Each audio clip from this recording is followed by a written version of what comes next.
Hello, everyone.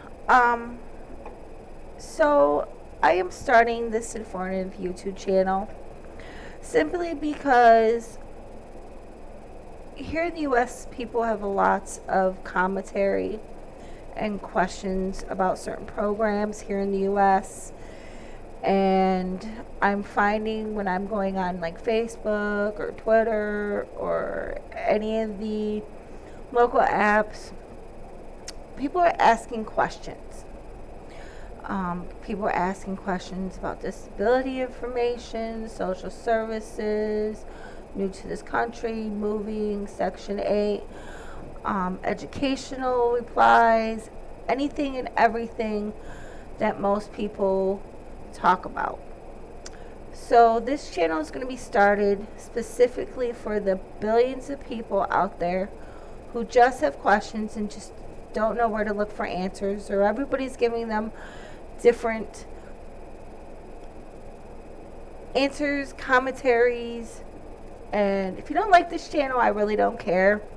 But this is a channel that is going to I believe will help someone that is actually just scrolling through YouTube.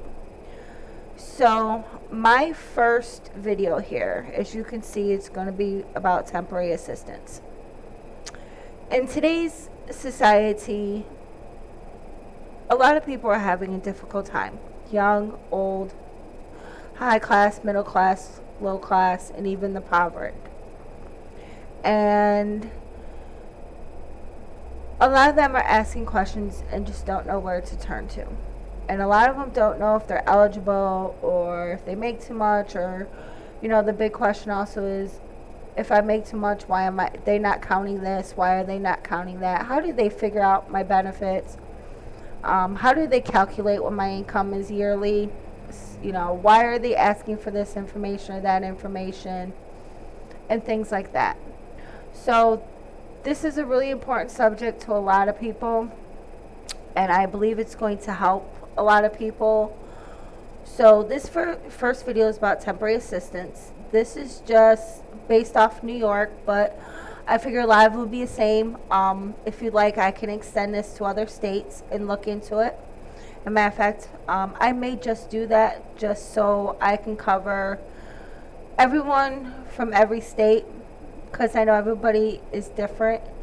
But this kind of gives you just a brief overview of temporary assistance eligibility, and hopefully some of your questions are answered.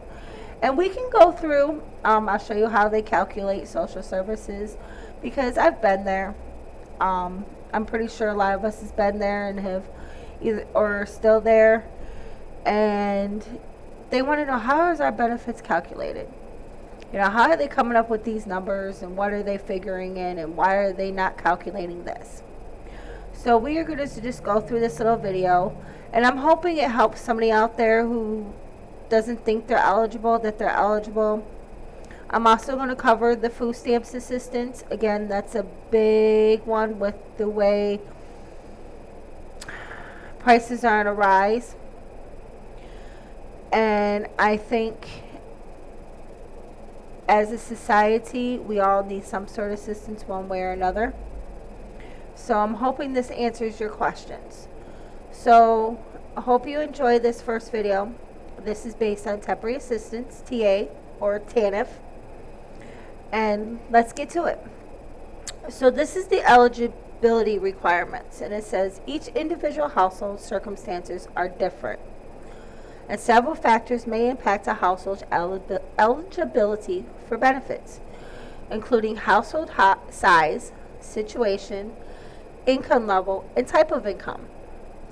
Resources and other benefits received in addition to these are certain eligible requirements for application recipients of temporary assistance, such as a drug or alcohol screening assessment, and cooperation with child support enforcement activities, and cooperation with employment activities.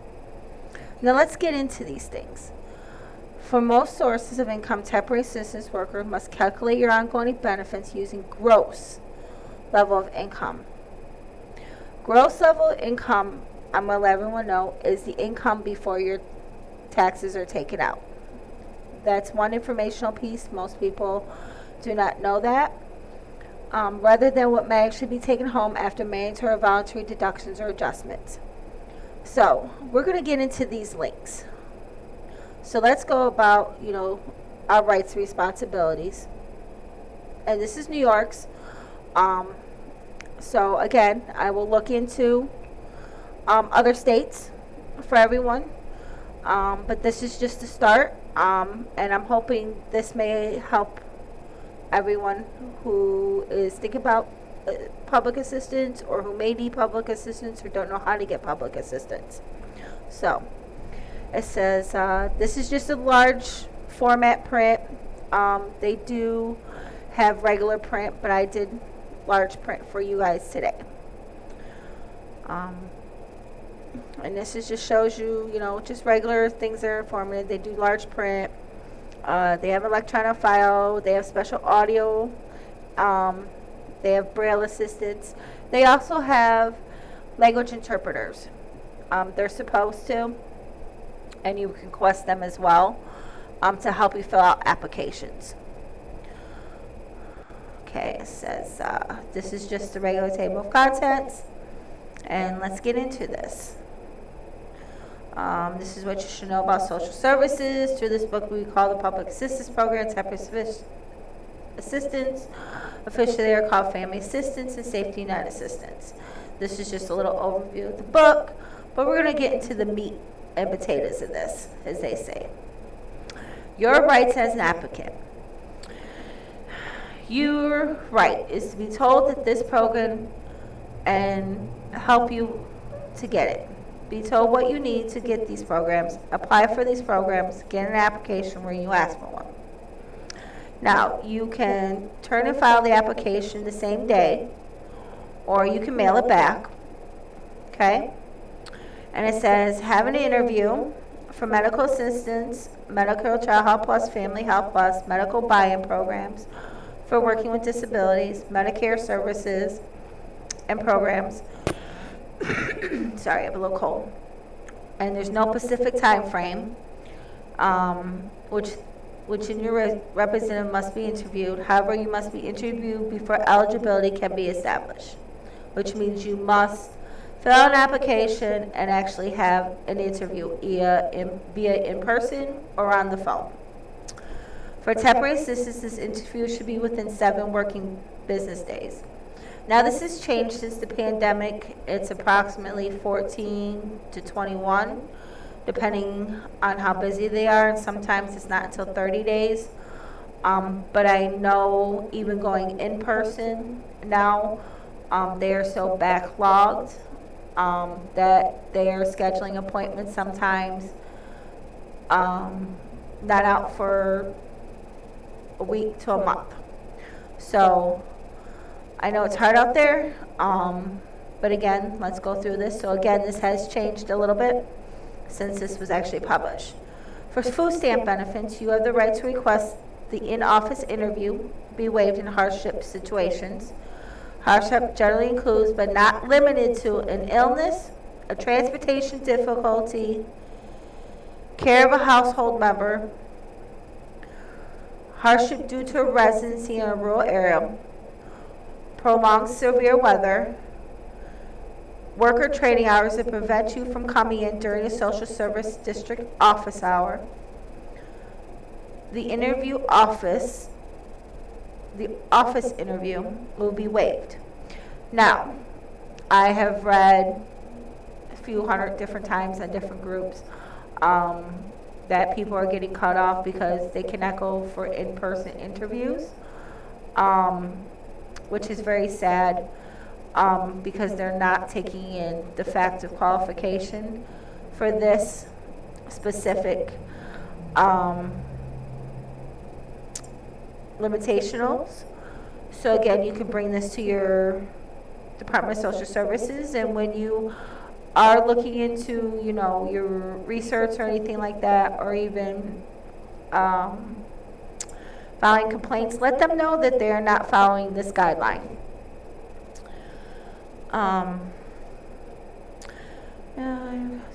The adult members of your household are elderly or disabled with no earned income. The agency may waive the office interview in favor of telephone interview or schedule a home visit with the person. Since an applicant is unable to attend the interview, he or she can design in writing an authorized representative, someone who is not a member of the household, to attend the interview for the household. He or she can be a friend, a relative, or anyone else the applicant chooses. This person must have the necessary documentation and be able to give the local Department of Social Services the information needed to be determined for your eligibility. This selection of an authorized representative is the choice of the household. If the applicant wants someone to act as an authorized representative, both the applicant and the authorized representative must sign the application. So when you open up your application, and if you like, we can go through an application here online. I can find one for you, which I may do later on. Actually, matter of fact, let me see if I can pull one up one. I'm just going to pull up one. Department of Social Services. Application.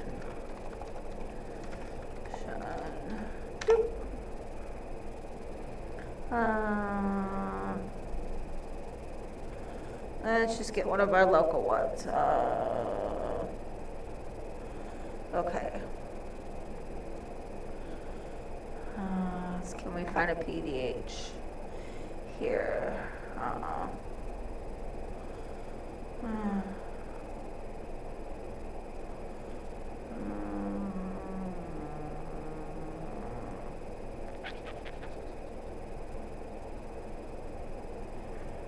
Okay, here we are. So this is an application will look like. And we're going to go over this along with some of the other part of the video. So here's the first page of for New York State. Again, each state is different. I don't know the colors. But again, this does assist, okay? And it says right on the front page, if you're blind, seriously visually impaired, or you would like to receive written notice in alternative form, you can check yes. And it asks, how would you like it? And they have data CD, audio CD, braille, large print. They also have interpreters if you ask. Now the first page of this, which we will go over in a minute, but I'm going to scroll down because I know there is. Okay, so here's your witness information down on the 5th page. And representative, let's see. I know there's a representative one. I know it's a very long application, everyone. Let's go down, let's go. Authorized representative. This right here is his name, address, and phone number, and authorized representative. This little box is here. Right here. Right here is where you can put your authorized representative.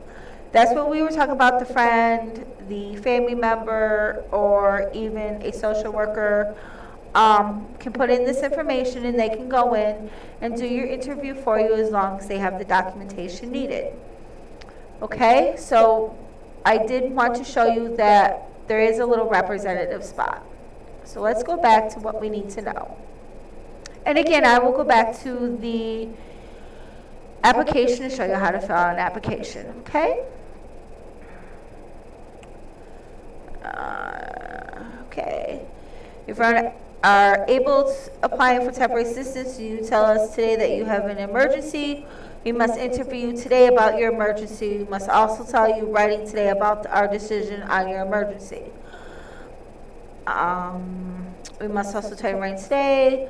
If you're applying for food stamp benefits, you are eligible for expedited processing. Your interview and the notice of decision will be no later than 5 calendar business days after the day you filed your application.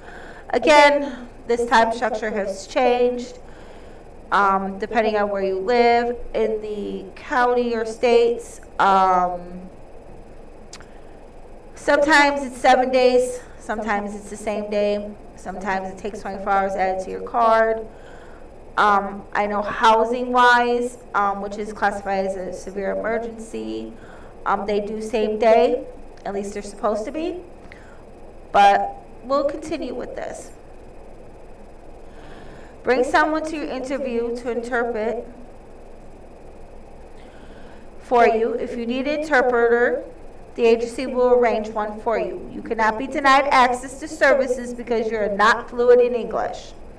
Hearing or speech impaired applicants or recipients may consider utilizing the TTY or TTD relay systems. Have the same access to social service programs if you have a disability or someone who does not have a disability, which means they cannot withhold anything from you just because you are disabled. You must be told within 30 days of the date you turned in your file application the family assistance and food temporary benefits if your application is approved or denied. Be told within 45 days of the date turned in filed your application for safety net assistance if your application is approved or denied. So it does take 30 days for them to get in the paperwork. Again, they are behind. Sometimes it's 45 to 60. And that 45 day may turn into a 60 day instead of the original 45 day. After a decision has been made to approve or deny your application for services within 30 days of the date you turned in, your application has been written notice of that decision sent to you within 15 days. Again, depending on what you would need as a service, and again, some places are behind, they're following 15 to 30 day. I know it's a long wait, but again, due to the number of applicants and the county services, things have changed. Okay, be notified if you are eligible for Medicare assistance or if your application is denied when your application for medical assistance, including your interview, is completed.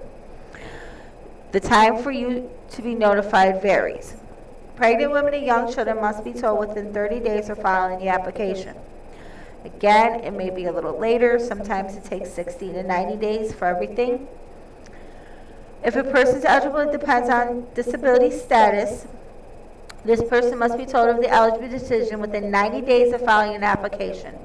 And all other persons must be told in 45 days of filing the application. Again, these timelines have changed, and I am sorry for that, and this has not been updated, but sometimes it is 30, 45, 60, 90 still. Could be even up to 120 depending on where you are and how backed up your social services department is. If your temporary assistance is approved and you are an adult with no children, your category of temporary assistance will generally be safety net assistance. Some families with children will receive safety net assistance. People in safety net assistance cases will not get recurring temporary assistance for any period prior to 45 days from the date of application. People in safety net assistance category may be able to get help to meet emergencies during the 45 days period that they cannot get recurring benefits. What you should know if you have an emergency. People in the safety net assistance category who are eligible for food stamp benefits do not have to wait any longer for those benefits there on their applicant. And then we go into the non-descriptional rights of, health, the zone of office, the family services, your local departments, the OTDA. These are things if you feel you've been discriminated against, where you should write to. And again, this is New York's. Again, each state is different. And a discrimination complaint and how it will be investigated. And of course, your personal privacy rights. The New York State Personal Privacy Protection Law and Federal Privacy Act requires New York State Office of Temporary and Disability Assistance, New York Children's Family Services, Department of Health. So what does the information include? Social Security numbers that you give the state in certain instances to your local Department of Social Service about you and your family, the Privacy Act statement in your application form. You can request law enforcement officers to be certain circumstances in the Department of Social Services. You can supply used for jury pools, things like that. So this is just about your right of privacies.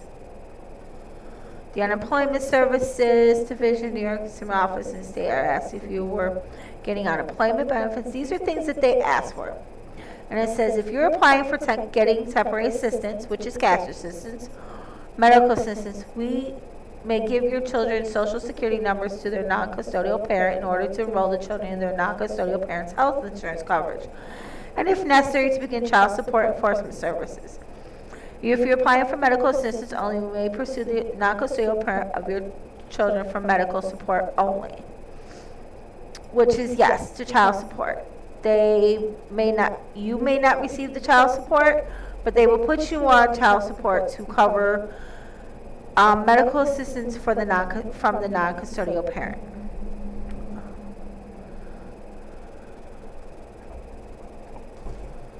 And give me 1 second, I just need to take a quick pause.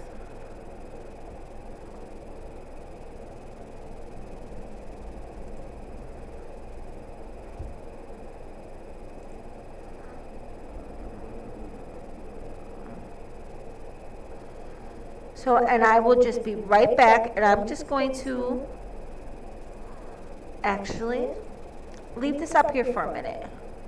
So I'm going to go back, and I'm going to let you look at this for the rights of discrimination and things like that. So give me 1 moment.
Sorry, everyone. Just a quick little phone call I had to handle.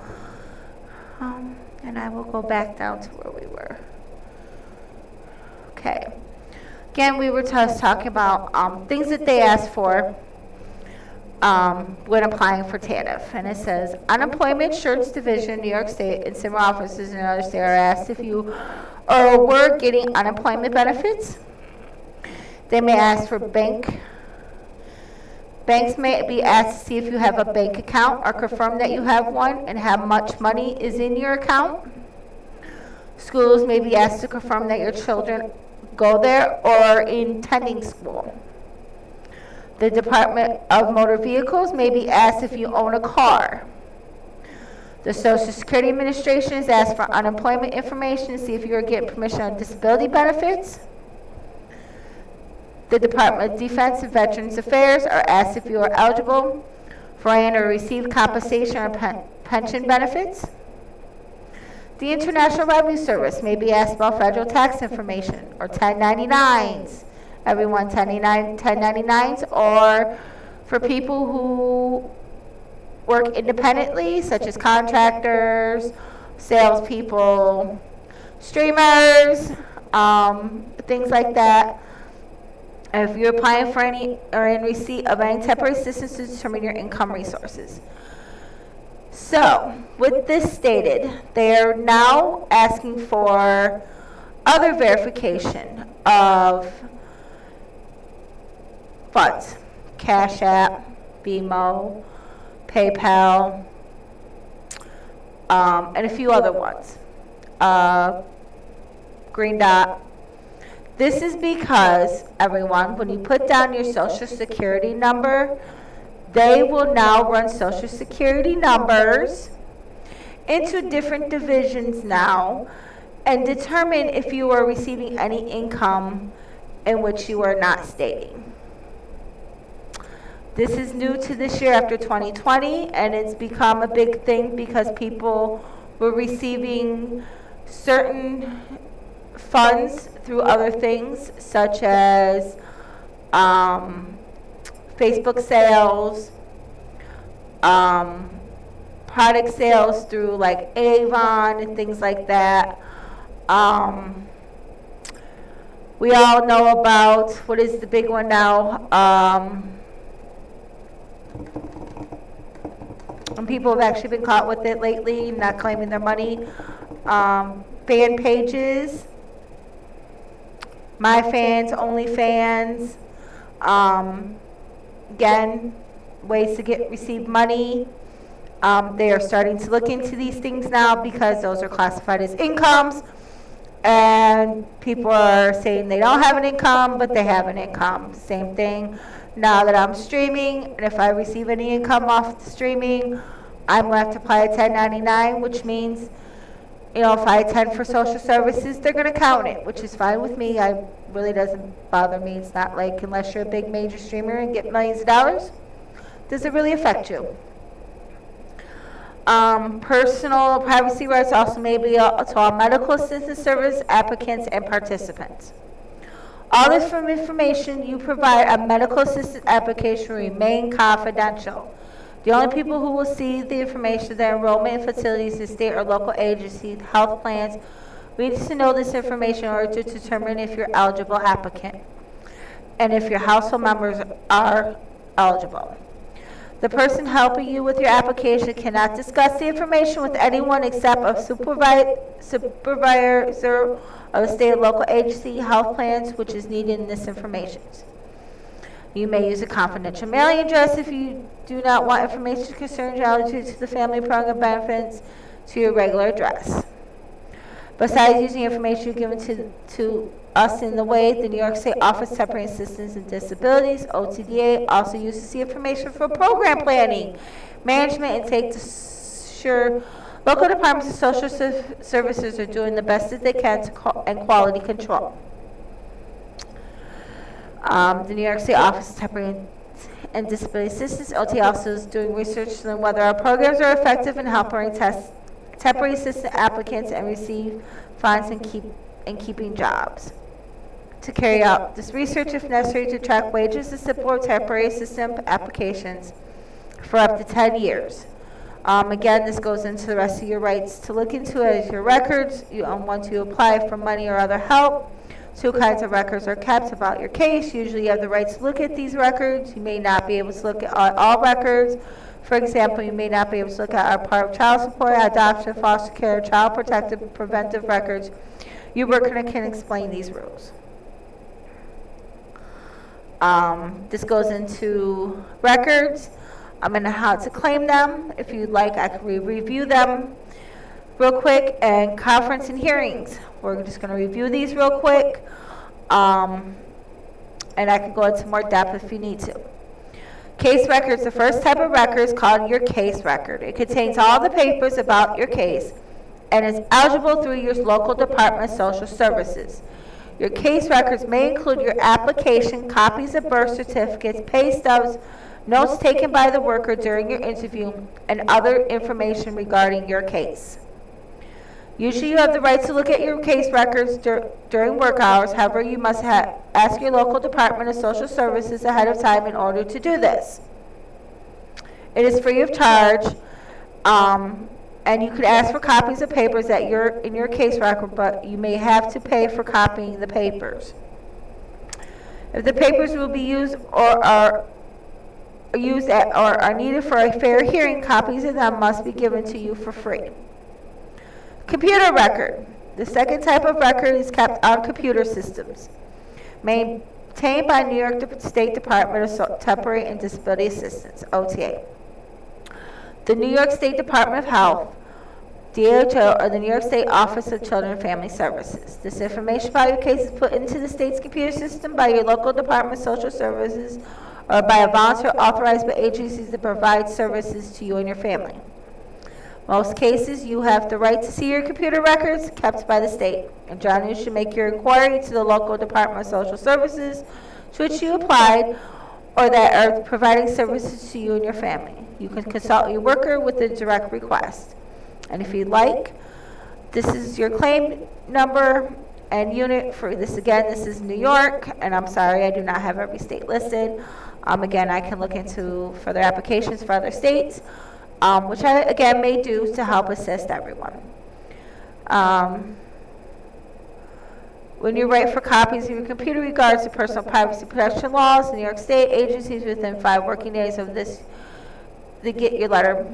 They must send you your record, tell you why they will not give you a record, or they must tell you that you have requests, and they will determine if you're allowed to get your record. Okay, conferences and fair hearings. Conferences and fair hearings are one of the biggest backup logs that are currently going on. Okay, and this covers your fair hearings or asking for conferences. Fair hearing, you could apply for if you feel that your case was not handled properly, or is missing some things, or you were denied for something that you sent in and they lost. You can request a fair hearing. If you think the decision about your case is wrong, or you do not understand any decision, talk to your worker right away. If you still disagree or do not understand, you have the right to a conference and fair hearing.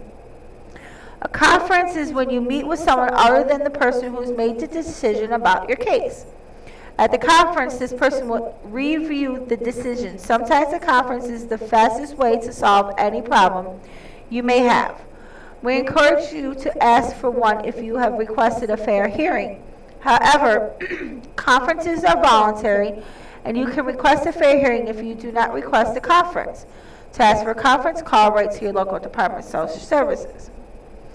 A conference is not a fair hearing. If you are told that your case is being closed, or that the money or the help you are getting will be less, and the problem is not settled through a conference, you may request a fair hearing to keep the money and other help you're getting from being stopped or reduced.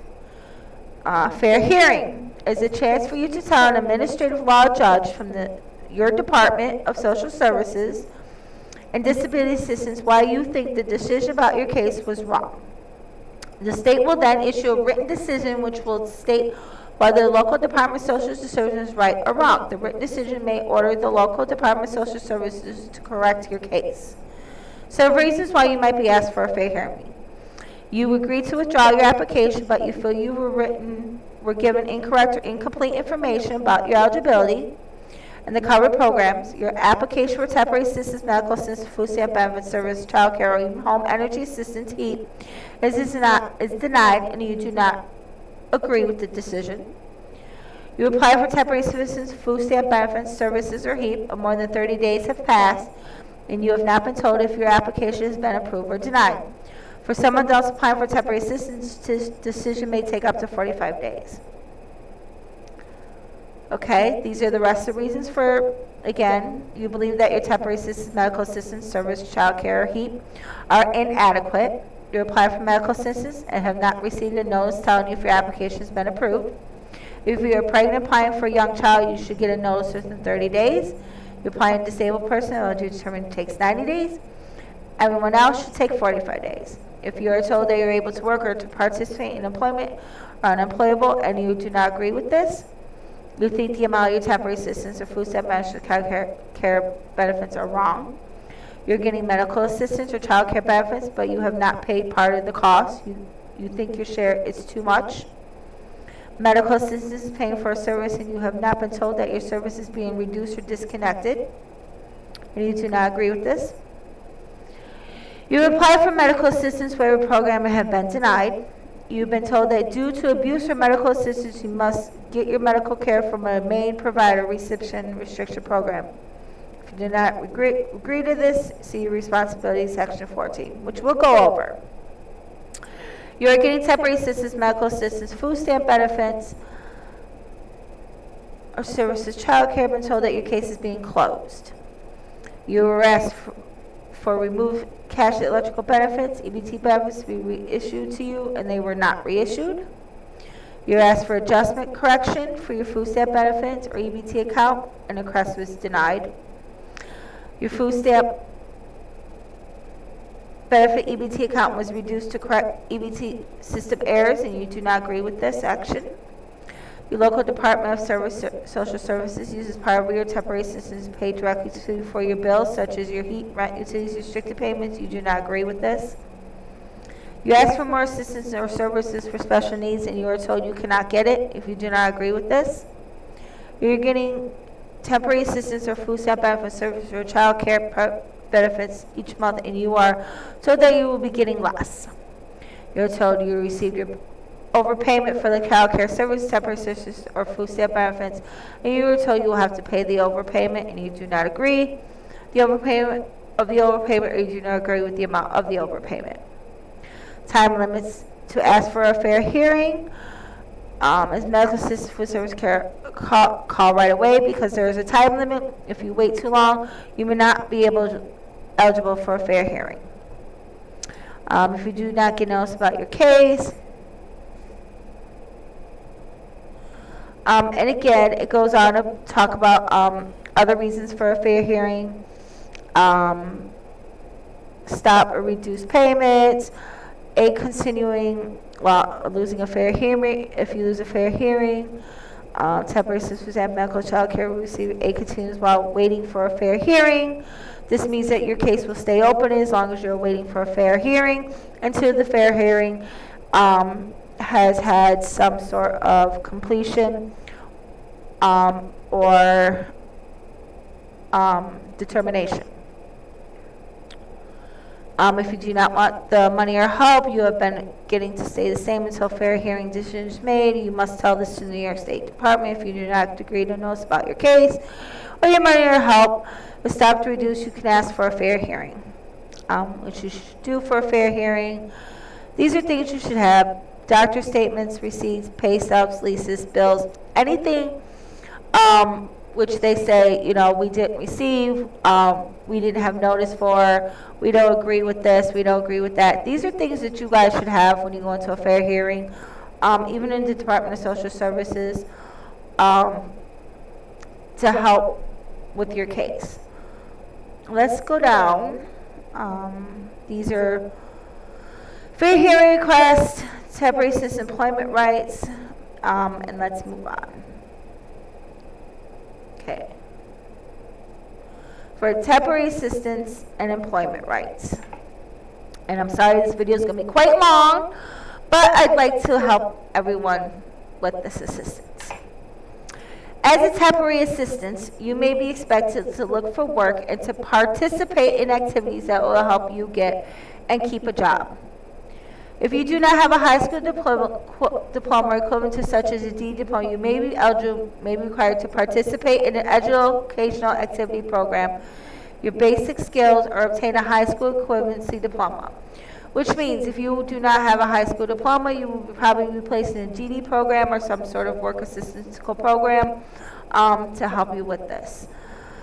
You will likely also be expected to participate in employment, work experience, and other activities along with the education activity. Let your worker know if you're interested in participating in any educational activity. If you will not be able to comply with some of all the employment requirements because of a domestic violence, you may be eligible for temporary waiver of these requirements. To request a waiver, you must complete the domestic violence screening form or notify your worker that you want to see a domestic violence liaison. If you have a physical or mental health impairment that significantly limits one or more of your life activities, have a record of such impairment or regarded as having such an impairment. You may have the right to, under Section 504 of the Rehabilitation Act of 1973, implement or regard having such impairment. Physical or mental health impairments include, for example, learning disabilities, mental retardations, depressions, mobility impairments, and hearing, visual impairments, and having a disability will not qualify you for receiving temporary assistance. Again, this goes for parents of people or adults who are taking care of a person with a disability. Please bring in your records when you are claiming that the person you're taking care for or you have limitation work because someone has a disability. Please bring in those records and accommodations in. They do take those things into effect, as well as school paperwork you may need. And we'll talk about that stuff in a little bit. The local Department of Social Services will ask you if there are anything including physical and mental health impairments that may affect your ability to participate in work activities, including employment. You are not required to tell the local Social Department of Social Services if you have a disability if you don't want to. However, you may be required to participate in work activities, including employment, while accommodations for your disability. So everyone who says, oh, I have a disability, but I'm still required to work and I'm not understanding why, this is because you did not bring in proper documentation that you have the disability or you have limitations. This is one big factor that a lot of people, again, have an issue with.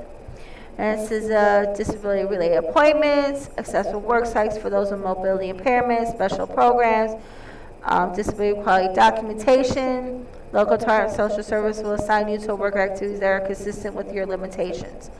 So if you have, and many times if you are fully disabled, or if you're waiting on Social Security, they may give you the assistance and tell you to apply for Social Security, and you may have those benefits until you get Social Security.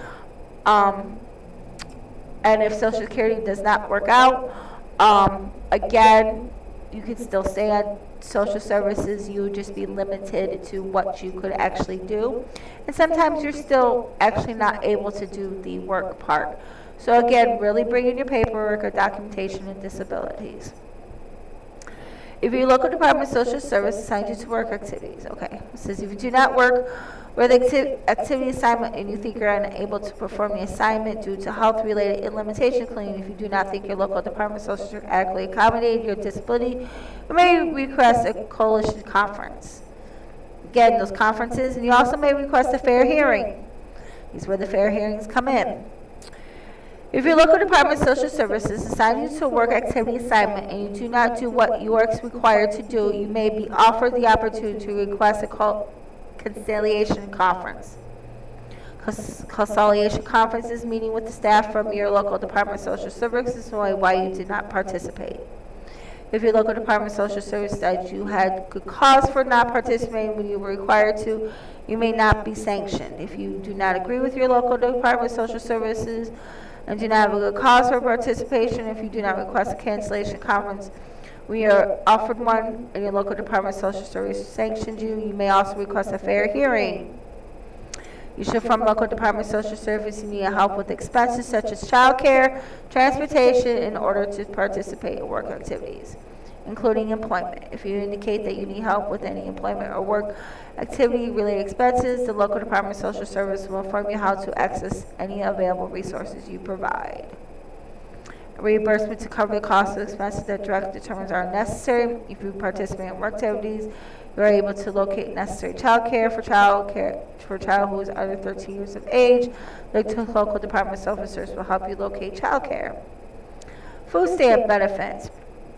You do not agree with that you are able to work. You should notify the local Department of Social Services that you believe you shouldn't be exempt for participation in work activities. You will be notified by the local Department of Social Services to determine you regarding your claim. If the local Department of Social Services disagrees with you, you may request a fair hearing. If you are required to participate in food stamp work activities, you may be able to get help paying for certain work-related expenses. Uniforms, shoes, transportation, child care, things like that. Rights of children, fathers when paternity is established in court. Medical assistance is no employment requirement, however, is eligible for the Medicaid buy-in program. For working people with disabilities, individuals must be required to work. Rights of children and fathers when paternity is established in court. The child may have the right to a disability benefits. The father's benefits becomes disabled, death benefits, inheritances, child support payments under the age of 21. Father may have the right to get custody of the child. Visits from the child, take part in any foster care, adoption, other permanency plan for the child to inherit from the child. Rights, paternity and child support, legal actions, and representation. This has been a big question when it comes to requesting for temporary assistance about child support. And forgive me, everyone, if you're not a smoker. I'm sorry, I do need to smoke a cigarette. Sorry. And I don't know many children who will be actually watching this video about Department of Social Services unless it's a class assignment.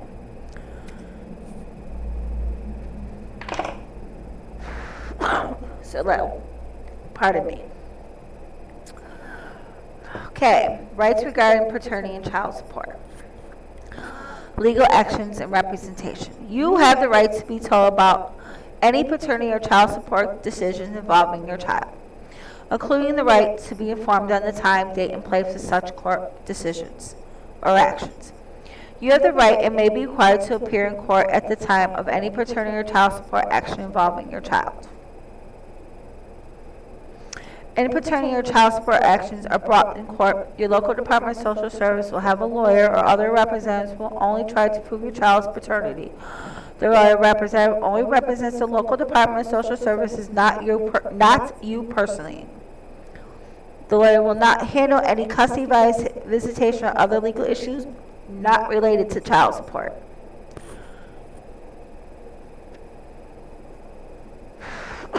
Again, this is my state. This may have changed. Any information given to your lawyer or representative may not stay private. Any information indicating welfare fraud may be reported. If you think you need a lawyer to help you, you may be able to get a lawyer at no cost to you. Call your local legal aid services, a lawyer office, a local bar association. If you believe compliance with paternity, established, or child support enforcement will be placed, you or your children are at risk due to domestic violence, you may be eligible for temporary waiver from such a child support activities. To obtain a waiver, you must complete the domestic violence screening form and notify your worker that you want to see a domestic violence liaison for assessment. Ladies and gentlemen, a lot of people go in and they say, you know, I have an abusive situation, or they've been in an abusive situation, and things like that. A good way to have this mess or your person not pay child support, one, have full custody of your child. And any proof that you would need that there's been a domestic situation or they are a endangerment to your child, which is the biggest. Or any legal obligations that the person may have, or court cases that are open for them, warrants, anything like that. If you want, I know a lot of parents out there who are always saying, well, I don't want my person on child support because I'm afraid. Those things help you with the Department of Social Services. Videos, messages, voicemails, same thing with getting shelter assistance. Those things really assist you, as well as police department, phone calls and logs and things like that.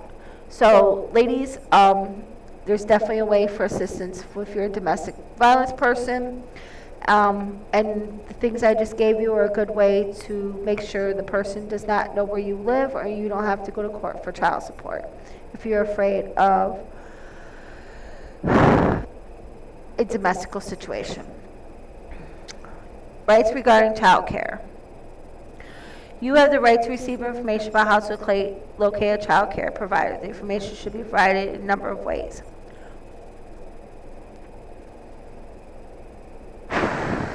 You can give them a telephone number of child care representative, referral program, or other similar programs which help your child care provider. Or your worker can give you a list of the name, address, and phone numbers of child care providers.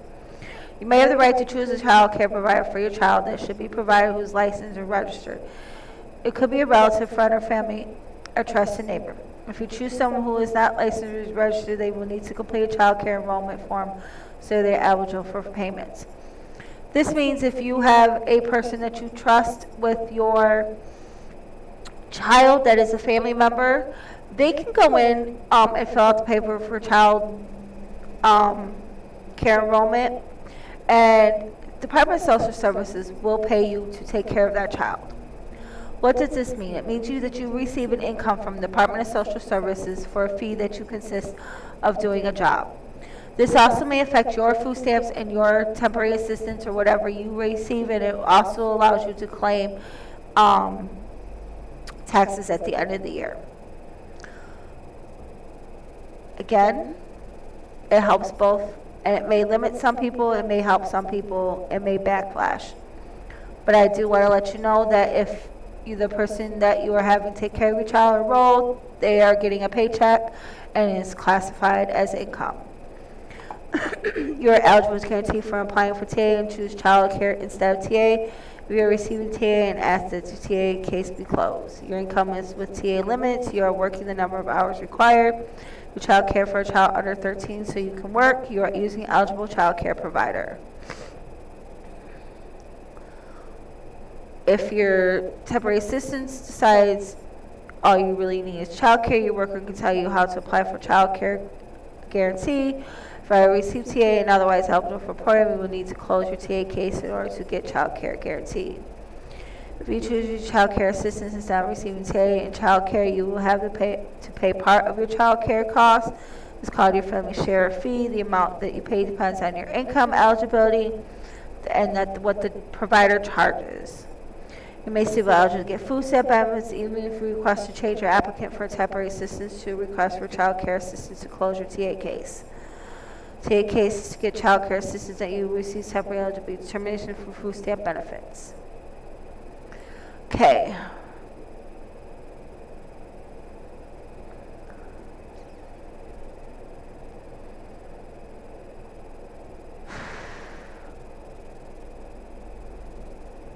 Let's continue on. If you apply for medical assistance, same time you apply for temporary assistance, food stamps, you choose to receive child care assistance, only your application will be referred to the medical assistance program for temporary determination. You will currently receiving temporary assistance request, case will be closed. You should take it to your medical assistance worker if you're requesting that your case be closed due to increasing earnings. You're to request a fair hearing. For temporary assistance recipient. Okay?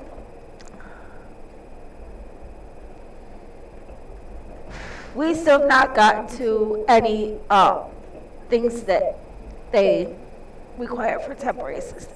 So hold your seats, everyone. This is a long video.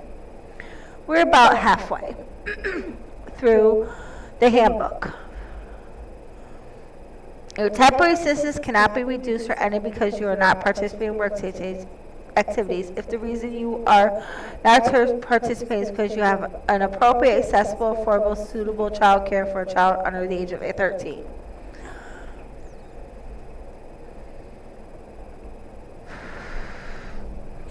Now, I noticed they do not talk about children over the age of 13. This is because I have no reason why, and I do not see that they take an effect here on paperwork if you have a child who's 13 or years or older but has a mental incapability, which I believe falls under disabilities, and that probably will be a disability care worker.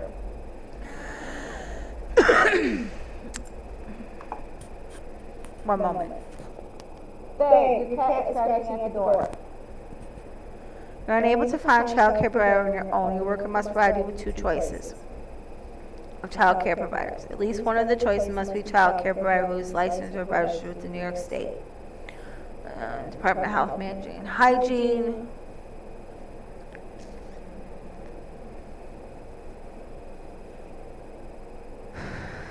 Your child have the right to exceed from your work activity if you have a child under 13 years of age and you're unable to find a child care provider that is appropriate, accessible, affordable, and suitable. However, the time you are excused from your work activity will still count toward your 60-month list of federally funded cash temporary assistance. Appropriate means the provider is open to the hours and days needed for you to participate in your work activity and is willing to care for your child, including special needs if your child has. That is the biggest question. There is not a lot of providers that do special needs children, and a lot of places are not open weekends. So, again, not sure how a lot of places are accommodable. Monday through Friday is usually their most accommodable. Accommodable means that you're able to get to a provider by driving your own car or public transportation, and the provider is located within reasonable distance from your home and work. Your worker must tell you what is considered a reasonable distance from your community.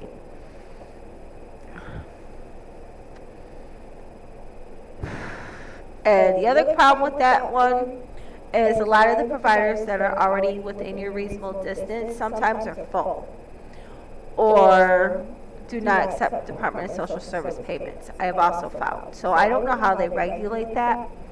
But again, that's something they actually need to fix. Suitable means physical, mental condition, or legally exempt information provided with the physical condition is legally exempt home would not be determined to health or safety of your children.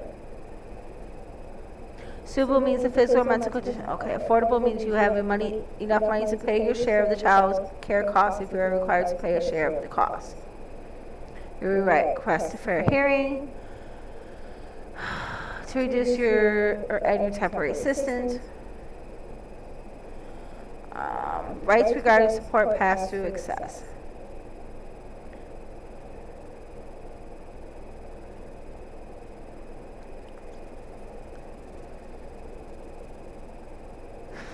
Okay, when you apply for temporary assistance, which includes family assistance and safety net assistance, as far as long as you receive temporary assistance, you sign to local Department of Social Services all your rights to receive support payments on your own behalf of any rights to support on behalf of any family member from whom you're applying for receiving temporary assistance.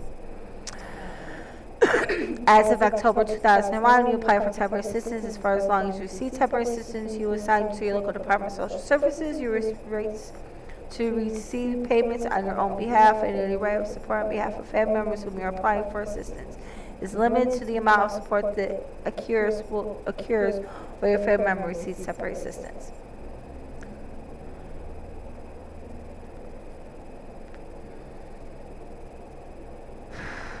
support pass-through. Portion of assisted child support collections from current court order obligations, when paid timely, will be given to you in addition to the monthly temporary assistance grant.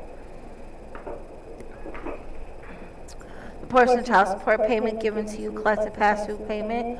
Pass-through payment is lesser than the amount of up to the first 100 of current dues called pass-through payment. The pass-through payment is lesser of the amount of $100 of current support collected each month, or the amount collected toward monthly court-ordered obligation. As of 2010, the $100 pass-through payment will continue where there is an individual under the age of 21, active in temporary assistance case, where there are 2 or more individuals under the age of 21 active in the same temporary assistance case. The pass-through payment will increase to a lesser amount of up to the first 200 of current support collected each month. Amount of assistance grant may reduce your food stamp benefits. Again, they count here in New York. They counted your child support as income, so again, they reduce your food stamps. Your local Department of Social Services receives current support for you. You will reset monthly report. Support receive monthly reports. Tells you whether or not you'll receive a pass-through payment, how much and why. You should compare the report to your benefits recipients for every month.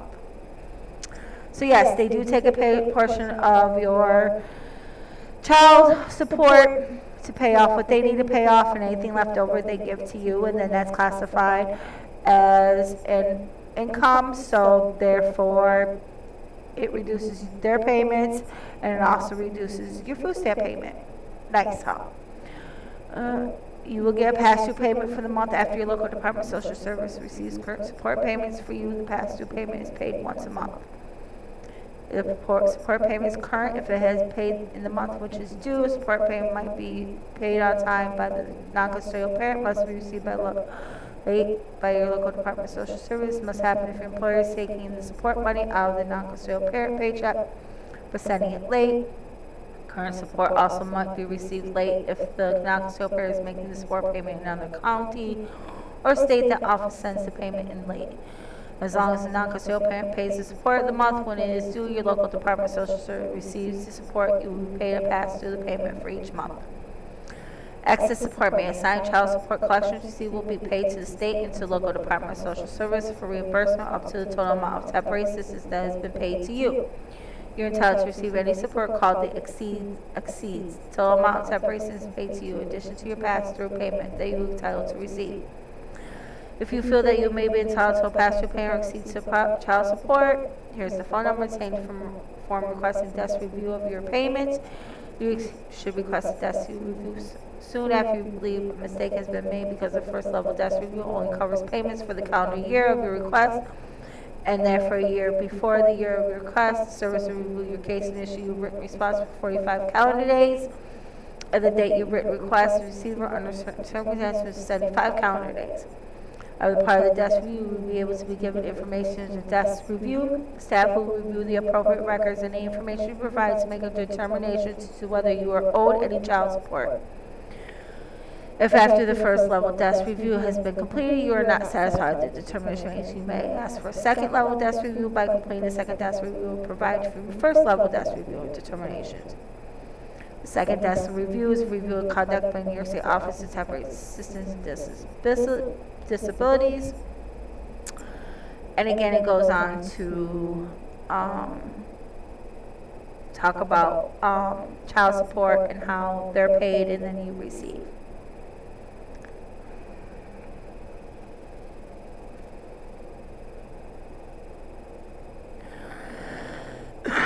Okay, everyone.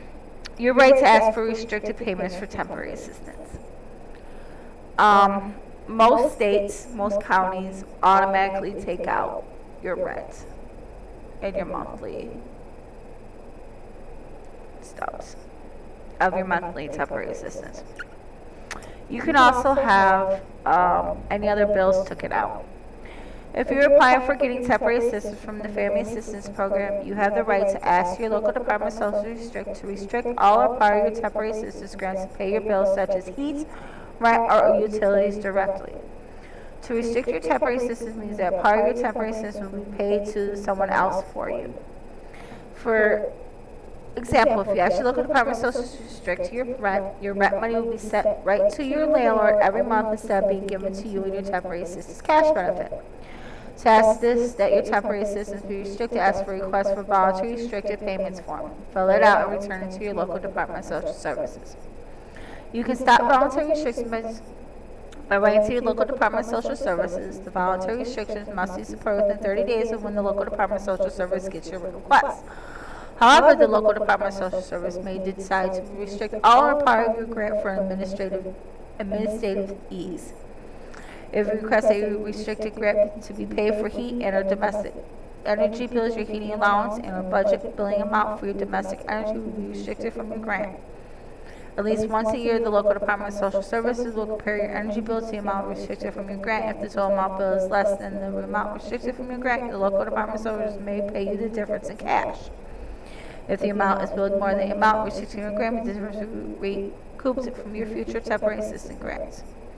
Local department of social services may refuse to restrict your payment when the temporary assistance grant is less than the bill you owe. You can ask for about restricted payments even if your temporary assistance does not come from the Family Assistance Program. These are fraud, suspected of fraud, rights to voting, basic stuff, just basic service provider, religious organizations receive services from different provider. If you wish to register to vote, you can do so, and I'll show you where that is on the form. And if you find you're being investigated because your worker thinks you did not tell them about your case, you should talk to a lawyer about fraud. This is your responsibilities. Here comes the fun part.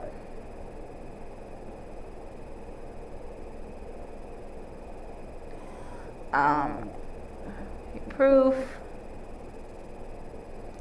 Okay.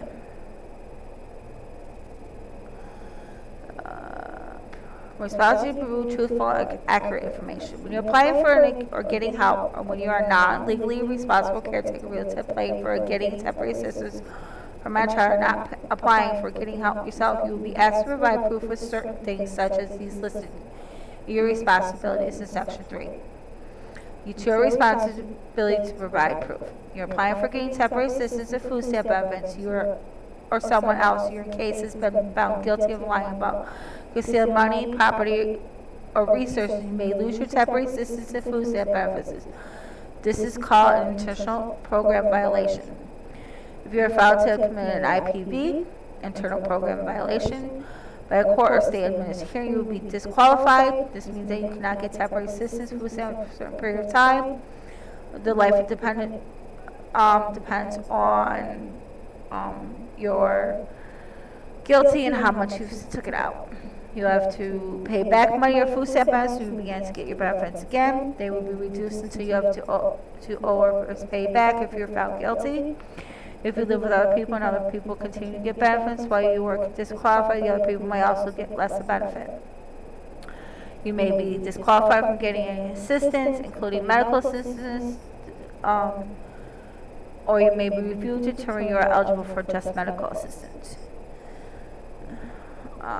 If convicted in a federal or state court or having made a fraudulent statement or representation about your place of residence in order to receive temporary assistance, food stamp benefits from 2 or more states at the time, you will be eligible for 10 years. So this means if you're committing any type of fraud, you're not eligible for assistance for 10 years.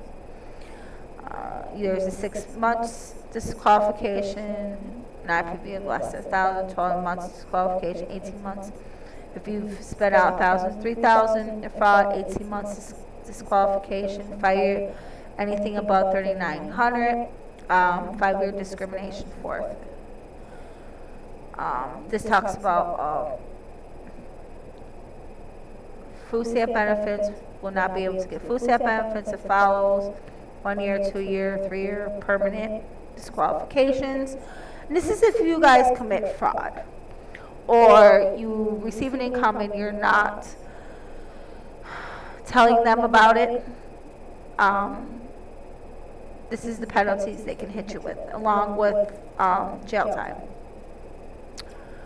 Personally, to provide proof. When you're applying for getting help, you will be asked to provide proof of certain things, such as the listed below. Your work will tell you which of these things you must prove. Now, all these things are required for every program, but you may have to prove some things for one program and not for another. You bring proof with you your first come to apply assistance. You may be able to get help sooner. If you drop documentation off through your local Department of Services, you should ask for a receipt to prove what documentation is left. The receipt should have your name, the specific documentation you dropped off, the time, the date, the district name, and the name of the social service worker who provided the receipt. These receipts, everyone, they say, oh, we never received this and I didn't get that. Same thing when you send proof of verifications. There's codes that you get. Save this information, especially if you lose your social services because they say you did not have this, or this. This lets them know that you did have the documentation on time, that they lost it, and they actually have to give you a review of your case. And if they're giving you a review of your case, please turn these things in when you go in, and always go in person. And if you can, if you have the date of the day of your interview, and you're doing it in person, please have these things on you. It will expedite your services a lot faster. Who you are: photo ID, driver's license, U.S. passport, even a Department of Social Services card, your food stamp card, something with your picture ID on it is required. Age of completion of applying household member: birth or baptism certificate, hospital records, driver's license, again, school IDs, social security cards, things like that are great identification, as well as old temporary assistant cards. If you're transferring states, those work as identification as well. Where you live: current rent receipt, a mortgage record, a statement from non-relative or landlord. Also, you can bring in a copy of your landlord statement, which is a great one as well. Shelter expense: current rent receipt, current lease, current mortgage record, property or school tax records, sewer, water bill, fuel, utility bills, telephone bills. These are the things, everyone, says shelter expense. Current lease, which is your rent, your mortgage for your house of what it is, record of property or a tax school record, which means you own your property. Sewer bill or water bill, or both, garbage bills, fuel bills, utility bills, telephone bills. Excuse me?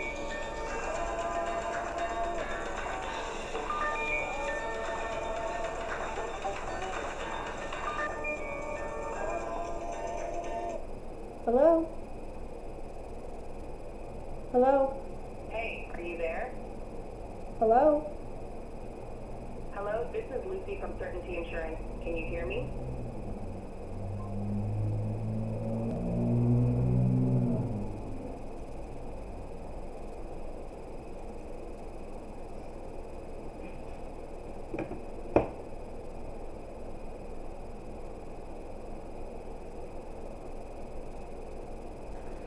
Sorry, everyone, about that phone call. I do have to answer my phone. So again, these are what's classified as expenses. If you have a medical payout, pay a medical insurance, you pay for medical equipment, you pay for things like that. That is all classified as expenses. Prescriptions, receipts, anything like that that you have all qualifies as expenses.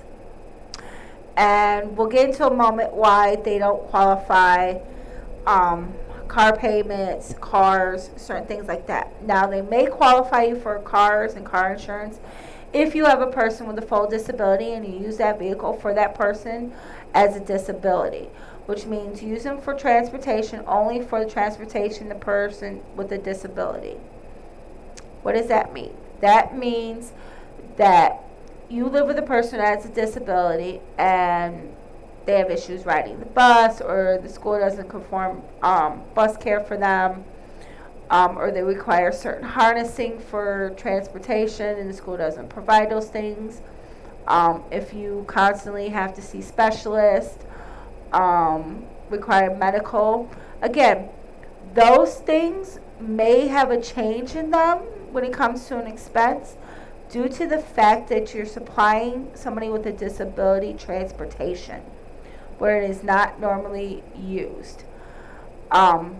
So when looking into expenses and you have a person with a disability in your home and you're using your vehicle to transport them everywhere because that's what you need, they may classify it as a medical. And then also, if you are a working individual, receive sort of some recurrent income, you may also qualify your vehicle for a tax deduction because you're using it for a person with a full disability or a person with a disability is driving that vehicle.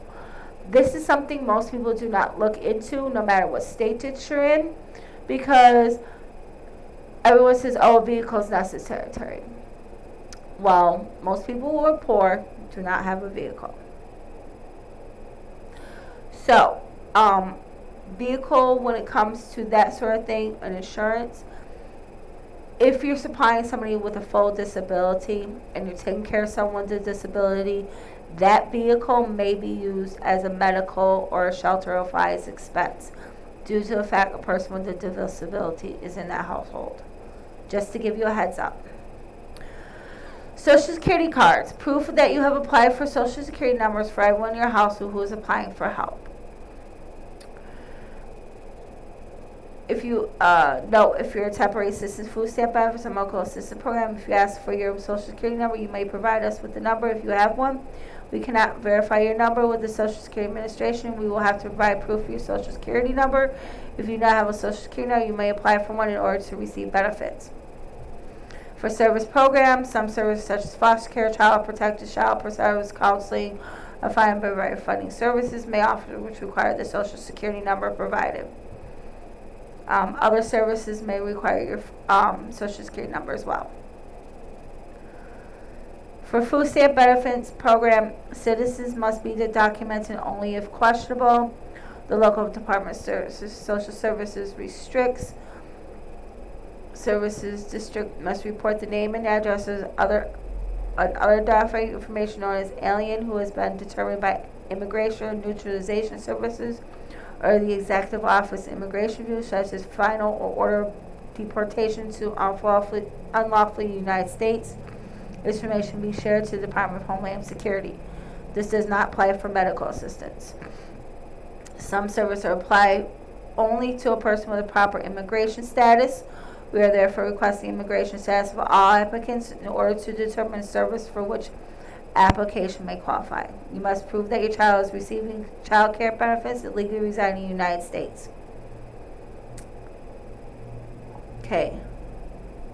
Now this goes to talk about citizenship or identity, which we'll get into for a minute. You must provide receiving child care benefits legally in the United States if you own a child. For the legal assistance program, for medical, identity and citizenship are satisfactory. Immigration status must be documented. For the person qualified as a United States citizen, the United States includes the 50 states, the District of Columbia, Puerto Rico, Guam, U.S., Virgin Islands, Northern Mariana Islands. Nationals from American Samoa, Swans Islands are also regarded as United States citizens for the purpose of Medicaid. Okay, documentation which establish both citizenship and identity. U.S. passport, national certificate, U.S. citizen certificate. Documents which establish citizenship must also require one identity document for the identity documentation listed. U.S. birth certificate showing one of the 50 states or District of Columbia, another what they can certify. Certification of report of birth abroad of the U.S. citizen. Certification of birth issued by the Department of State. U.S. citizenship identification card. Indian card, Northern Mariana card, evidence of civil service employment by the United States government, official military record of service, final adoption degree, federal state census record, or the following document are acceptable if the United States place of birth were created at least 5 years prior to the application date. restrictive all hospital records or hospital letterhead, life or health or other insurance record, institutional administration records from nursing facility, skilled care facility, or other institution or medical clinic, doctor, or hospital record. Other documentation which must be shown of U.S. place of birth, Seneca Indian Tribal Census Record, Bureau of Indian Affairs, U.S. State Vital Statistics, public birth record that is aged more than 5 years, signed a physician or midwife who is in attendance at the time of birth. Documentation to identify for Indian blood, and their documents described as Section 77 Immigration and Nationality Act, such as valid driver's license issued by state or territory, either with photographer, individual, or other identifying information. Details such as name, age, sex, race, height, weight, eye color. School identification card with a photograph of the individual. U.S. military card or draft record. Identification card issued by a federal, state, or local government, with some information included on driver's license. Military dependent identification card. Native American tribal documentation. U.S. Coast Guard, Merchant Marine Corps. U.S. citizenship for Virgin Islands, Puerto Rico. I'll leave this up for a second and slowly scroll through so you can look at these things. This just goes over other documentation for U.S. citizenship from Puerto Rico, U.S. Virgin Islands, Mariana Islands, stuff like that. This talks about immigration status, following the most common United States citizenship and immigration service forms. Resident alien card, arrival departure record, employment authorization card, U.S. state citizenship, immigration service, evidence of continuous United States residency prior to 1972. If you're only applying for medical assistance, you do not have to tell us about your citizenship or my immigration status if you are pregnant or are an undocumented immigrant applying for medical assistance coverage because of an emergency medical condition. Whether you are alcohol dependent. Alcohol drug screening assessment, which may include a drug test. This does not apply to many medical assistant applicants, nor does it apply to Family Health Plus, Medicaid, buy-in program for working people with disabilities, Medicare Savings Program, or the Family Planning Benefit Program. Earned income, current pay stub, statement from employer, tax records, business records, statement from room or board, or amount paid for lodging. Unearned income. Examples of unearned income are child support or alimony, Social Security benefits, veterans benefits, unemployment insurance benefits, interest and dividends, educational grants, loans, workers' compensation. Examples of proof of unearned income are statement from a person paying support or alimony, current benefit check or current award letter, current benefit check, current award letter, official correspondence from Veterans Administration, official correspondence from New York State Department of Labor, statement from bank, credit, or union or broker for interest and dividends, statement from school or bank, current award letter, educational grants and loans, current award letter of check stubs, workers' compensation. Resources. These things are classified as resources. Okay? Bank accounts, bank books, credit union records. Checking accounts, bank statements, burial trust or fund, bank statements or a copy of funeral agreement, burial plot agreement, statement from cemetery, funeral director or such, copy of funeral agreement, life insurance policy, insurance policy, you will need it, real estate other than deed appraisal, estimate of current value by real estate broker. Now I'll tell you why these things are needed. These are classified as resources. These things are all resources that classify as some sort of income or expenditures. Where you live, okay, of course. Motor vehicle, registration, title, financing information. Stocks and bonds, stock certificates and bonds, school attendance of these attending school, school record statements from school. Health insurance, insurance policy, insurance card, statement from provider or coverage Medicare card. Unpaid rent or utilities, copy of each bill statement from Lara Utility Company. They do help with unpaid bills and utilities, but some of the stuff is also classified as resources. Non-custodial parent, death certificate, survivor benefits, divorce papers, veterans assistance, or military records. Disabled, incapacitated, or pregnant. Statement from medical professional, provide proof of Social Security disability or supplemental security in case or SSI benefits. Other expenses dependent. Cancel checks, recipient statement from child care provider, court order statement from aide or attendant. Job search, complete of job applications or the job search handbook. For applying for services other than foster care only, do not have to provide proof of the following items: shelter expenses, resources, unpaid utilities bills, health insurance, paid or unpaid medical bills, other dependent care expenses. Other care dependent expenses, people with disabilities and vehicles. This goes on to talk about enrollment and admitted finger imaging system. It just states that they take your finger imaging and applies it to their system with your name and information so that they have it on file.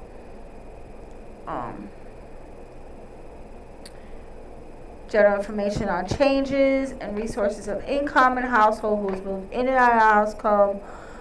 If it goes up or down more than $100 a month, change your total household earned income, goes up or down $25 a month. Yeah, that's the big one everybody's talking about.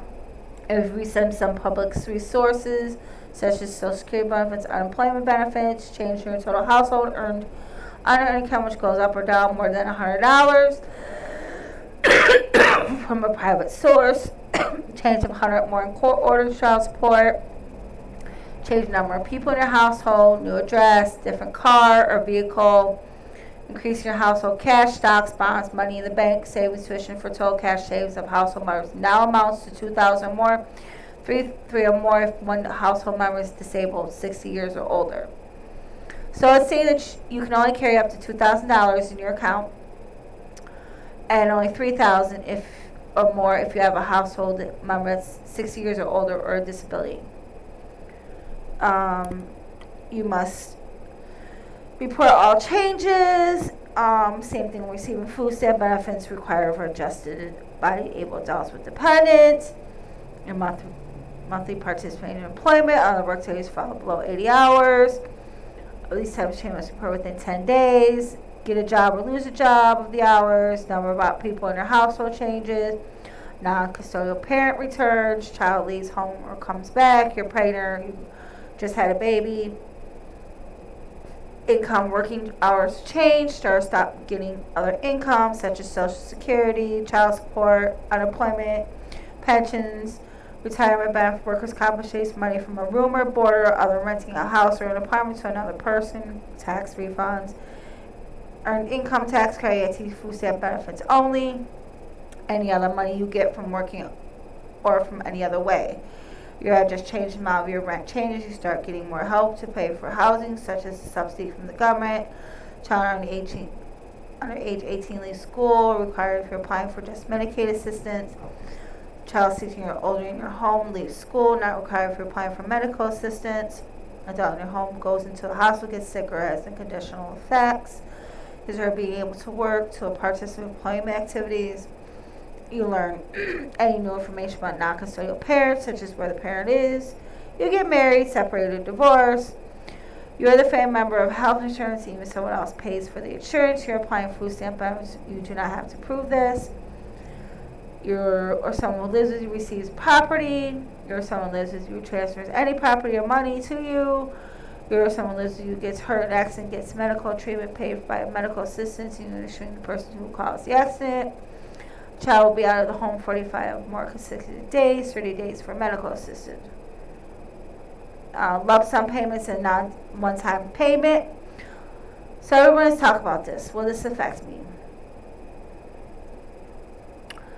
And I know here in New York, this is what this means. So if you're in New York and you get a one-time lump sum payment, It is a one-time payment such as insurance settlement, uncompliant retroactive monthly benefit. Any inheritance or gambling money that, when combined with your other countable monthly income, is more than your monthly temporary assistance needed. The temporary assistance grant before income is counted. When a not one-time payment is small, that is, when it is combined with your other countable monthly income is less than your monthly temporary assistance needs, this is temporary assistance grant before income is continued. It is not considered a lump sum. It is treated as income. If you or any member of your household gets and expect to get a lump sum payment or non-one-time payment, you should tell your worker right away. If you get a lump sum payment and you are getting temporary assistance, your grant may be affected as follows. If you get a lump sum payment, you may be allowed to keep the portion of the lump sum which, together with your countable resource, does not go over the resource limit. This is called the resource set aside. The resource limit is $2,000 for a person or family, or $3,000 with a person or family contains a member age 60 or older, or a disability, of course. If the remaining amount, which is over the resource level, is less than your monthly temporary assistance needed, this is the TA grant before income is counted. This reminder of the lump sum payment and will be counted as income for the month in which you get it. Be sure to look for exceptions below. If your remaining amount is more than your monthly temporary assistance, you must do one of the following options. Turn over the lump sum payment to the local Department of Social Services to pay back the money and help you get in the past. If the lump sum payment is less than the amount of assistance that was paid to you in the past, your case today is open. If the lump sum payment is more than the amount of assistance that you paid to your past, the rules is the section below apply.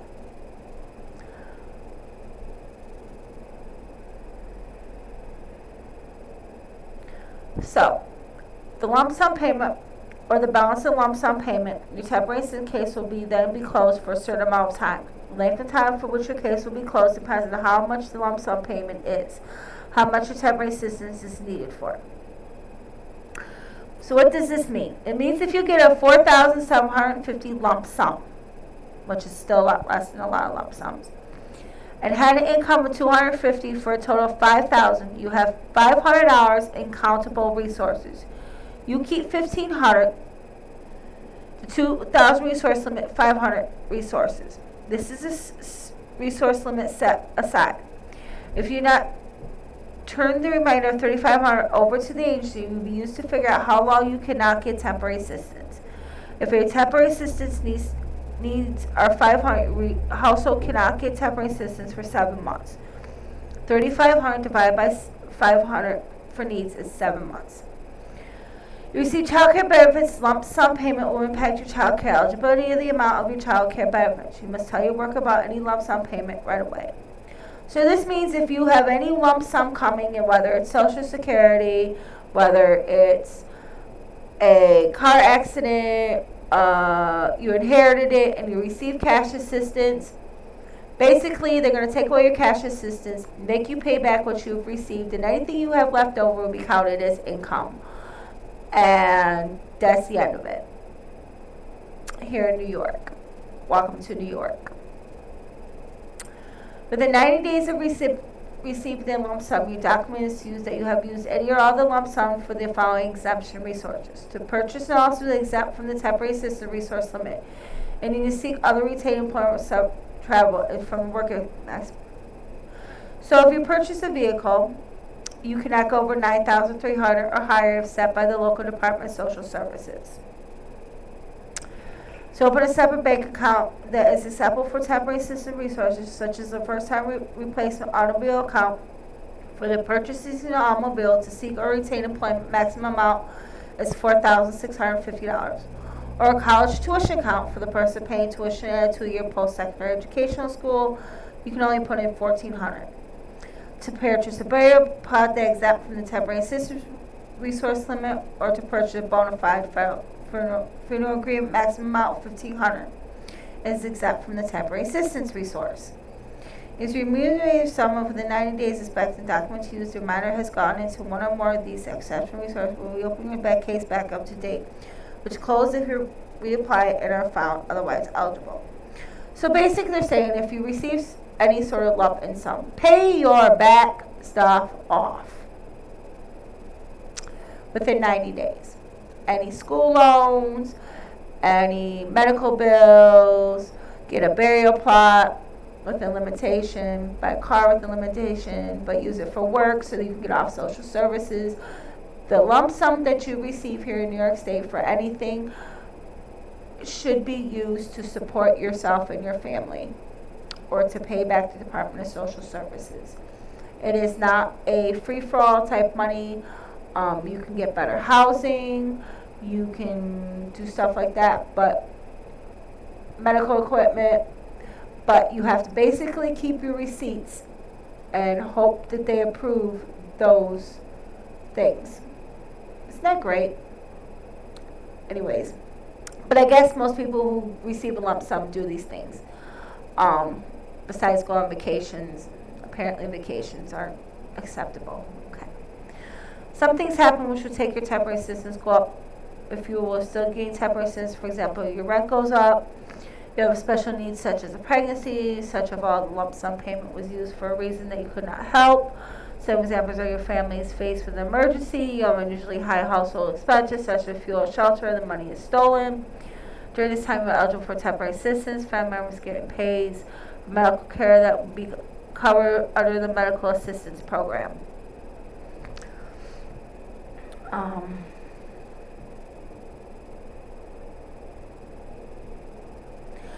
Food stamp benefits. You receive a non-recurring lump sum. You will be counted as a resource starting in the month it was received and will not be counted as income. Yay! You receive medical assistance lump sum payment may affect your eligibility. You must tell your worker right away about any lump sum payments received. Common identification card. This just follows your temporary card. It just means that they will send it to you in mail, or they will give you a temporary one, and your permanent one will be sent to your home. This talks about cash assistance going on to your benefit card. That each benefit card has a personalized PIN that you create. You're responsible to keep track of your balances. If you lose your card, you're to contact your worker to receive a new card. You're responsible for cash and food stamp benefits that are accessed through your CDC card and PIN. You're responsible to keep personal identification numbers to your PIN. If your common beneficiation card is lost or damaged, how to receive a new one, and it's just calling the number to your local office or going down there and you can receive your new one. We're supposed to ask you your food stamp benefits again. Each benefits for 365 days, consecutive days. You will fall into employment status. Any payments that you have not used in food stamps for 365 days or a tax of 1 year will be removed from your card. If you get temporary assistance, you should have overpayment. You may pay it back, or you have to have, if you have a case inactive, you will take back the amount of overpayment from future temporary assistance benefits that you get. Food stamp, if you get more food stamp benefits than you should have overpayment, you must pay them back. If your case is active, you will take back the amount of overpayment from the future food stamps that you get. If your case is closed, you may pay back the overpayment of unused food stamp benefits remaining in your account, which means if you use part of it, then you have to pay it back.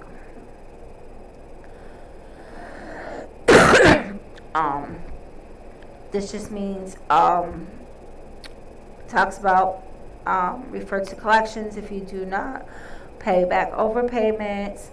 Unexpected food stamps will be put toward your overpayment. If you get child care benefits, you may pay them back. Unemployment responsibilities for temporary assistance. This just clearly talks about looking for a job. You're not assigned to do so. You're prepared to provide evidence that you have been looking for a job. You need child care or to look for a job, you must tell your worker. Take a job when one is available. Participate assignment of work eligibility to work, participate in work activity assignments. Unless documentation has been made that you're exempt from work activities, you must participate in work activities assigned to your local department. If the choice is made, you are exempt from participation in work activities and may be required to accept medical care of other employment services to restore your ability to work. If you don't comply with the above listed agreements, your household may be denied temporary assistance. You are considered able to work and must participate in work activities unless you are determined by the local Department of Social Services to be disabled, incapable, ill, or injured to accept that you are unable to engage in work activities. Younger than 16 years of age or 60 years of age or older. Under the age of 19 and attending full-time secondary vocational or technical school, you need it in the home full-time to care for an ill, unaccepted, or disabled household member. You're the only one who can be responsible to provide such care. Parent expected to deliver your child within 30 days. Needed in the home to take care of a child under 12 months of age. Exception shall be listed no longer than 3 months after a child is born unless the local Department of Social Services makes a determination to exceed the exemption for up to a maximum of 12 months for the future time. Unable to participate due to lack of child care. Unable to participate via waiver for unemployment requirement. For a household with dependent children, the household grant will be reduced as follows. This just talks about what they take away if you fail to participate in such things. First time failure to apply until you comply. Second failure to comply at least 3 months. Third failure to comply at least 6 months or until it complies. First failure to comply at least 90 days.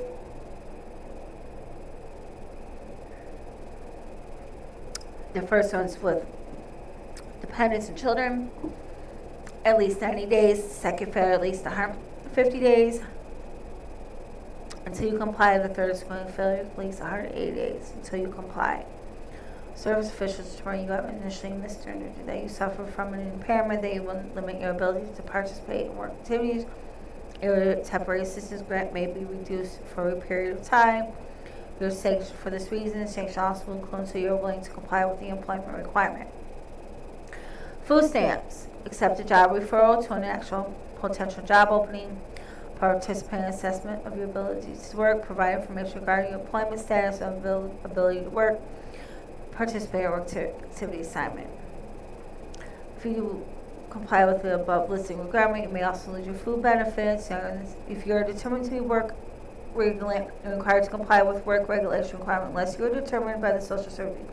Younger than 16 years of age, older than 16, mentally or physically disabled, capable or injured to the extent you are unable to engage in work activity, should object to and complying with federal TANF assistance program, reasonable for the care of a dependent child under the age of 6, and participating in TANF work exceptions, reasonable for care of an anticipated person, an applicant for a recipient of unemployment insurance benefits who is required to work, regular person drug and alcohol treatment, a student enrolled in at least half-time regulated school training, for some security SSI food benefits under any joint processing provision, additional requirements for food stamp benefits who are able to buy adult with dependents, and just says your children, talks about pregnancy, residing in a household, and then this talks about child care. Again, it talks about which we've again gone over, responsibility regarding child care and spousal support, collaborative temporary assistance, required for law child care assistance, child care referral collections, and foster care. This means that if your child is in foster care, you will not receive services for them. Everything goes to the foster care parent. Medical assistance and child enforcement. Again, if you'd like to go over this is page 32. Child support, discard medical assistance, generally for current child support collected each month. Responsibility to complete a drug or alcohol assistance abuse screening requirements for temporary assistance. This means that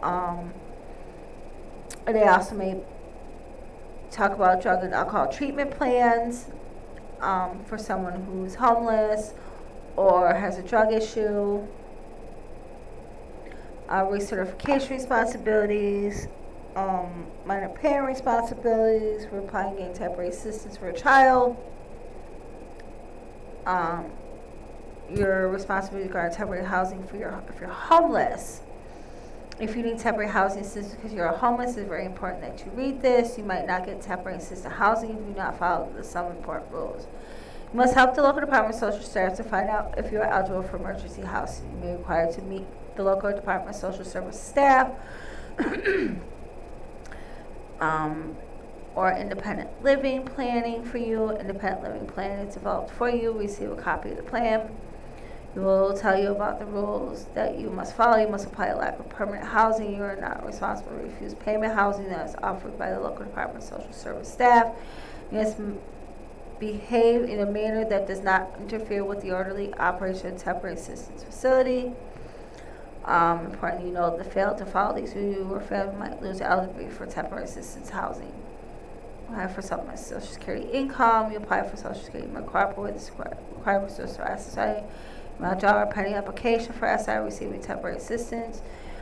Your SI application is not able to appeal the denial unless your work tells you that you do not have to file an appeal. So this actually did not talk about what is actually classified as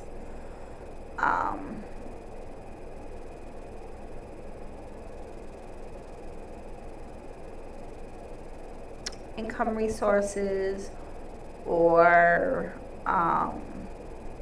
anything of value. So let's find stuff out about that. What do you say? So what does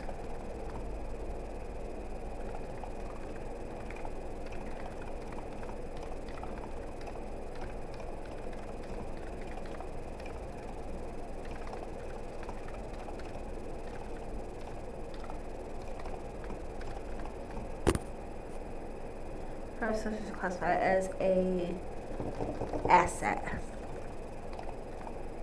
I probably spelled that wrong.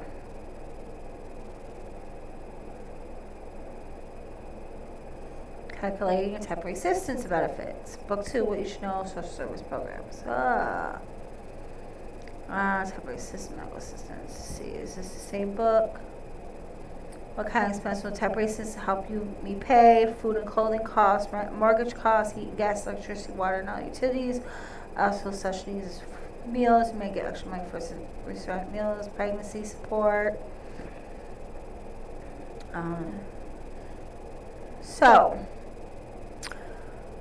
Let's talk about this for a moment. This is Handbook 2. I believe I went over Handbook 1. This is Handbook 2. Yay! Number 2. So this is again about temporary assistance. So this is book 2.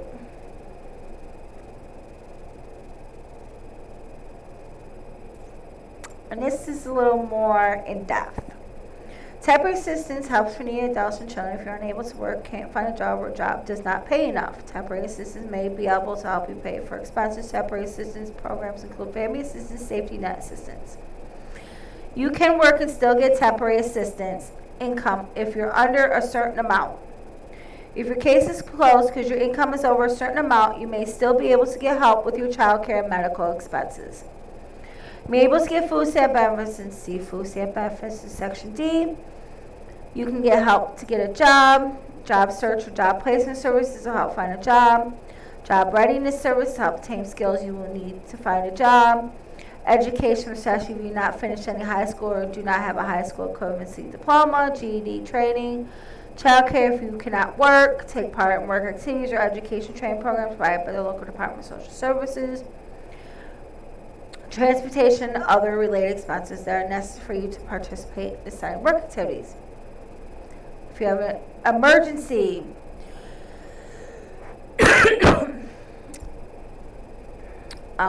talks about in our section in the book about an emergency, which we'll go over. What kinds of expenses will temporary assistance help you be paid for? Food and clothing costs. Food, yes, but food stamp clothing costs, not really. Rent and mortgage costs, heat costs, electricity, water, and other utilities. Other special needs such as meals. You may get extra money for restaurant meals or home-based delivery service if you're unable to fix meals in your home. Pregnancy, if you're pregnant, you may be able to get extra money. You can get these money from your 4th month of every pregnancy to attend extended end of your pregnancy and if you give your worker medical note. Medical note must say that you are pregnant and give date your baby is due. You cannot get extra money if any month before you give the worker the medical note. This states if you are pregnant and you are not allowed to work and you're on medical leave and you're receiving temporary assistance, they will give you extra money to get baby needs. So that's one thing you guys should check out. Again, this is why we're going to handbook 2. Transportation and other work-related support services may be able to get help with transportation and other work-related expenses, which is necessary for you to participate in assigned activities. For example, if you part in an education training program provided by the local Department of Social Services, you may be able to get help with certain expenses such as child care, transportation, work-related clothing, which is needed for you to participate in approved activity. You may be able to get help for any of the following: to prevent eviction or pay your rent, mortgage, or taxes that you owed for a period of time before you apply for temporary assistance. You may have moved from one where you live if you may be able to get help for storing furniture and other personal things you own, brokers and finders fees, a rent security deposit or security agreement, moving expenses, repair needy household items such as heating equipment, stove, or refrigerator. You may be able to get help to buy needed furniture or other household items if a family member returns home after being discharged from an institution or foster care. You must move for health and safety reasons, cannot find a furnished apartment or home. You need the items to set up your household. If you own your own home, you may be able to get for property repairs that are needed for your health and safety. If you lose your furniture, clothing, in fire, flood, or other natural disaster, you may be able to get help to replace these household items or clothing. I'm hoping book number 2 is a little more helpful here. So let's go. So, what are the temporary assistance programs, which we just talked about? Temporary assistance to needy families. We talked about temporary assistance. We talked about family assistance. We talked about net safety assistance already in book 1.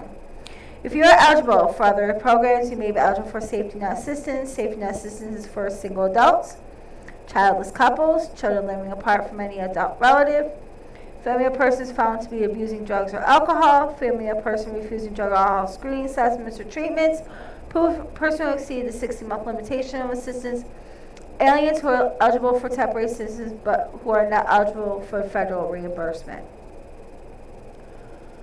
Families of person found to be abusing drugs or alcohol, families of person refusing drug or alcohol treatment, families with an adult who has exceeded the 60-month limitation limit. How do you apply for temporary assistance? This is New York City. Again, you have to go into your local office.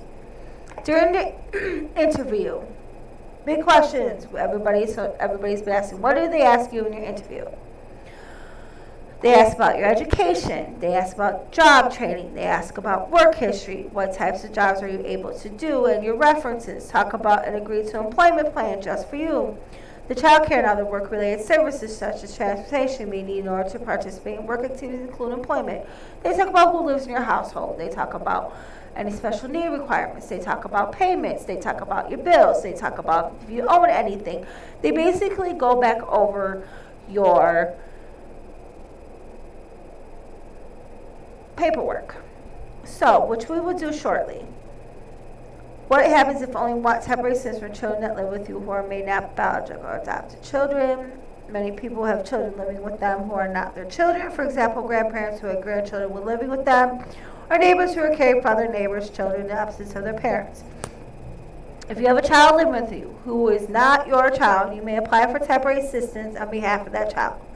The TIA table is called non-parent caregiver and provides a cash grant to be used for the care of the child.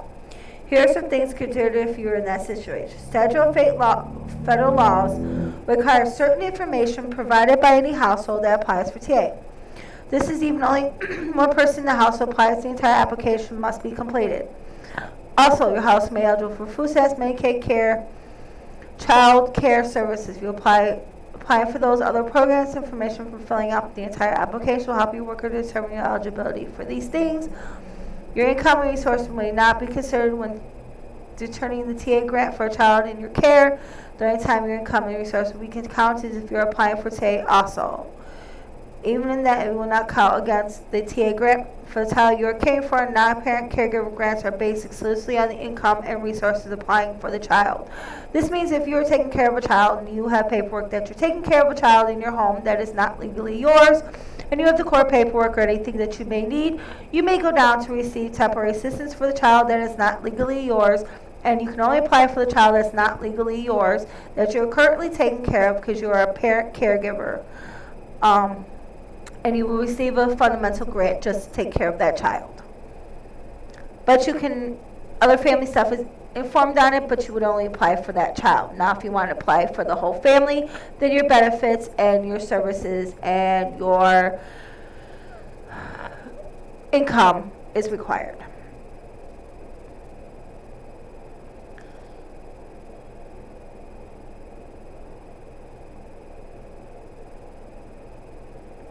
New York State Kinship Program has been created to form statewide network community-based supportive groups, promote child health, stable permanency through service for kinship caregivers and their kin. They apply across 13 community-based programs located in different parts of the state that provide services to help kinship caregivers who are raising their kin. Families provide information kinship care. This is if you're raising someone or you adopt a child. Counseling, legal information, support groups, respite, parenting skills, educational advocacy, child Medicaid information, case management, budgeting, tax information, housing referrals, child only payment information. Again, if you are a person with a disability or you take care of a person with a disability, you may also qualify for some of these. You will qualify for legal information, you will qualify for support groups. If you have a child with a disability, you can do a respite. You go for parenting skills and learning skills. You can do education advocacy as well as group advocacy and support advocacies for your child through other agencies. Case management care for a child or a person with a disability. Budgeting and tax information. You also get housing referrals. You also get housing net safety information. You will receive information also based regarding caring for the person with a disability. You also receive referral programs for person with a disability. Again, these are things you all have to ask about, and each state is different, so they have different programs. But if you're caring for a child, or not a biological child, or adopted child, or a person with special needs and services, these are things that you can request right here. It does just say for not adopted children, but as a person with a child with a disability, you can also request these things. Key up for people who are attending people with disabilities. Definitely look into these things. And don't let Department of Social Services tell you can't, because that's when you need to go to your handbook that they actually give you when they give you the application, and you highlight it, and it says, well, right here in section A of page 7 and question Q section A, it says these are things that I can receive if I'm attending this, so why can't I receive them for attending a child with a disability? Oh wait, and what about the Disability Act of such and such? I believe it's 1988, which requires most places to receive services for a child with disabilities. So if you have a person with a disability, please learn your disability laws, caregiver information, programs out there from everybody. It is a big, huge thing when it comes to disability that places do not like to assist anybody with a disability nor anybody with adopting children. So if you are low income or medium income in the town, you still may not apply for certain things. Start looking into other areas. This is why this video is being posted, because knowing what I do know now, after taking care of a child with disability, you're entitled to things that states do not like to give you, or they don't give you information for.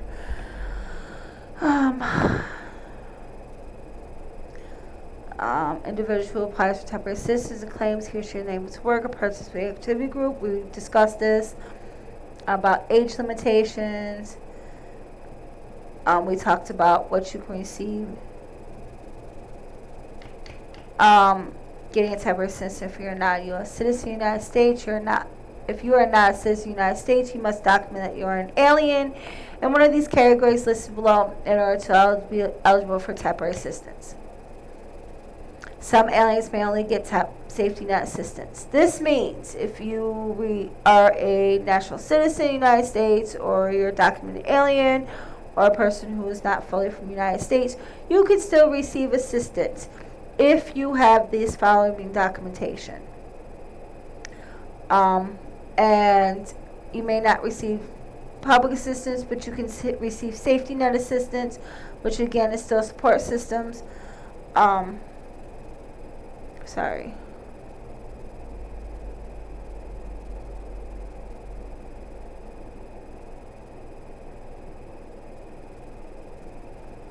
So again, look into these things. Don't let anybody tell you what you can and can't do sometimes. Again, read these books, and if you cannot read these books and you have a disability with reading or comprehensional skills, and you are being passed over to Department of Social Services, please write a grievance.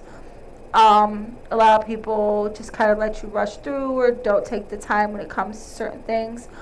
That's why I'm making this video, is to inform everyone out there about the Department of Social Services and what you guys are entitled to according to their rules and regulations in their books.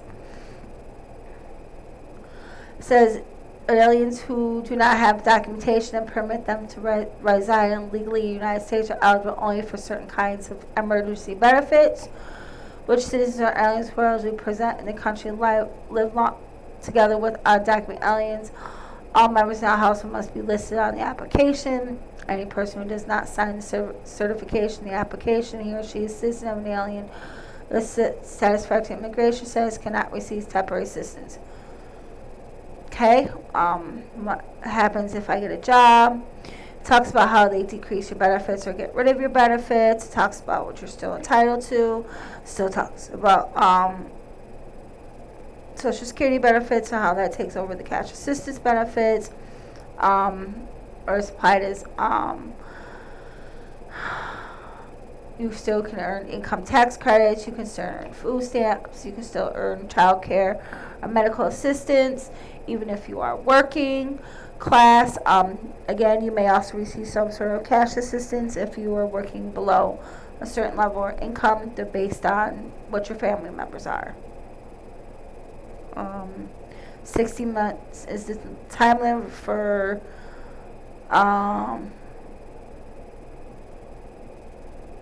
getting temporary assistance. This again talks about household resources that are not counted towards temporary assistance. And it talks about resources may not limited to real property, personal property, cash, bank accounts, insurance policies, trust funds, automobiles, accessories. Source limit for TA is 2,000. Household limitations. So some resources such as earned income credits, EIC payments, undergraduate educational grants and loans, bank accounts for a list of replacement vehicles to seek, obtain, and maintain employment, Social Security supplement. Those are all just tax deductible stuff. What happens if income that I receive regularly put not every month? If you have earned an unearned income that is received on a regular period basis, you should use the income in equal amounts for each month until the next payment is received. This means if you receive, it says right here, a payment of $1,200, you should be using $100 of that $1,200 payment for every month. So they basically use that $1,200 as a stipend, or saying, well, that's part of your income, divided out by 12.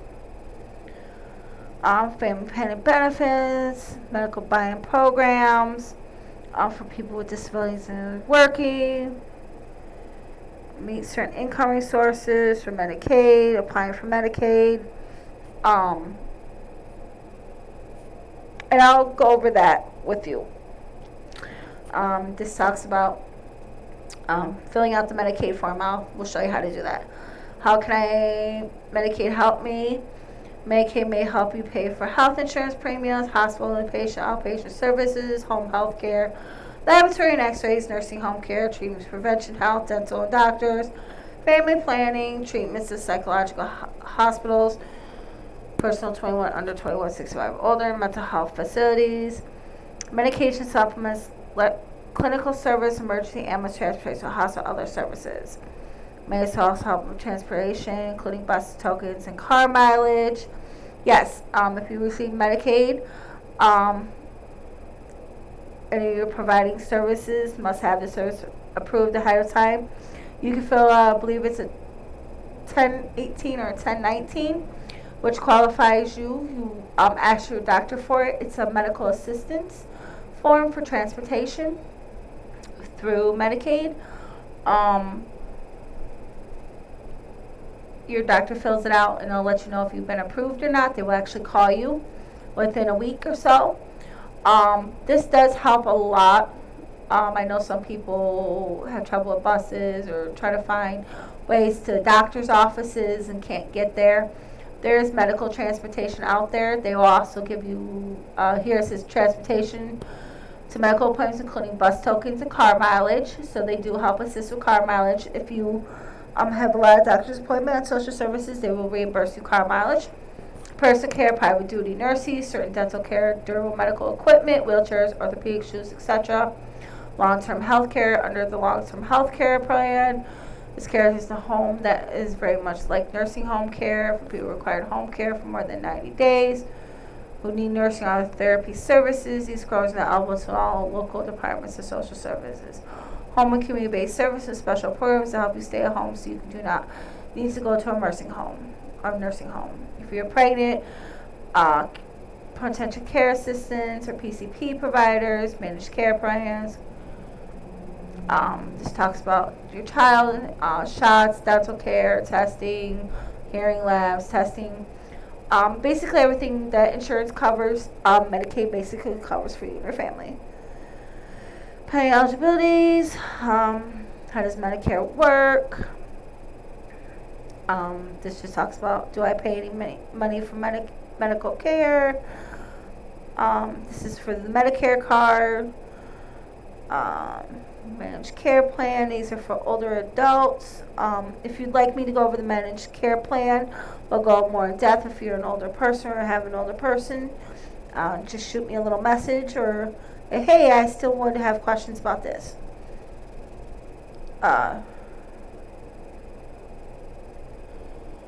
Okay, like public response health insurance must apply. Are there more rules? Yes.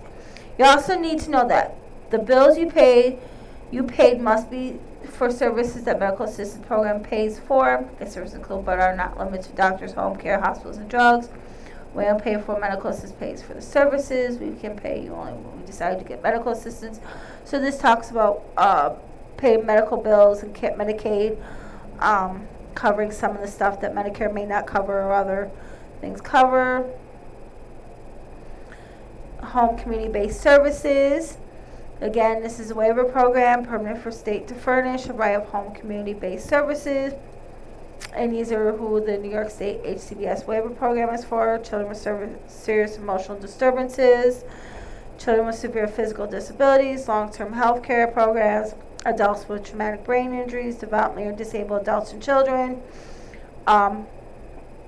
Again, there's some other things you may qualify for under this waiver. Working with someone with a disability. So again, it's as much you should look into. This is emergency medical care. If I sell, give away, or transfer any money or property, and this is just talk about medical assistance.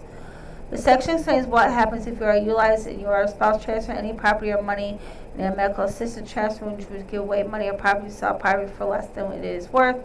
You can keep the certain money or property for you and your family and still get medical assistance. If your spouse transfer other money or property, medical assistance may not pay for the following medical care for a period of time, depending on how much money or property you transfer. So it just means depending on how much you receive or get or sell property, you may not be entitled to certain services. This is medical assistance for undocumented U.S. citizenship. Again, if you'd like to go over that, it's pretty much the same as TANF.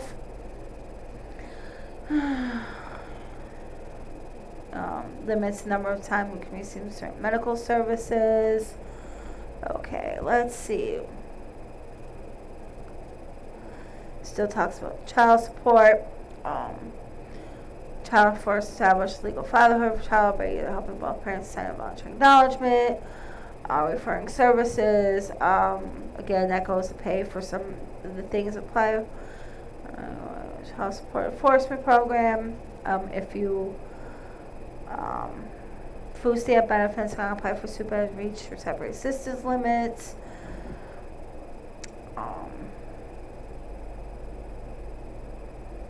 How long does it take to get food stamps? Again, we talked about this in explaining processing.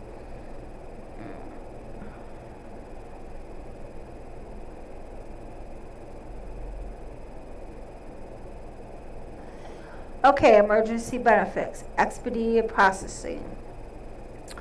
Let's talk about that. This is emergency food stamp. Your household has less than $100 in cash and other available resources, and it has or will get less than $150 in gross income during the month that you apply.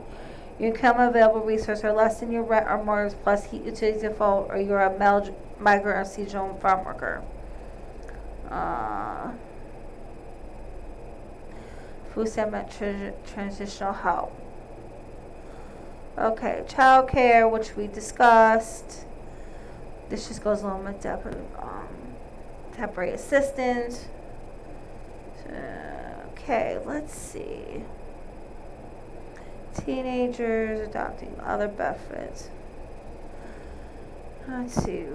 I am still looking at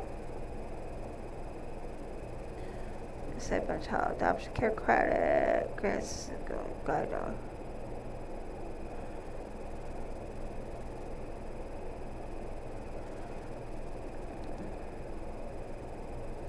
Okay, here's some grants and assistance to guide dogs. If you're able to get SSI, use a guide dog, you may be able to get money to buy food for your dog. So if you are the person with a disability and you have a guide dog and you have the paperwork for your guide dog, they do allow you to get food service for your dog. If you live outside of New York City, you can apply for this money. If you're a local Department of Social Services, New York City, you call your local job center.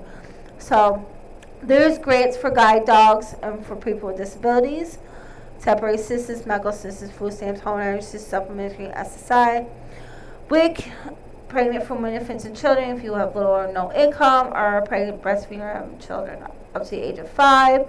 You can apply for WIC.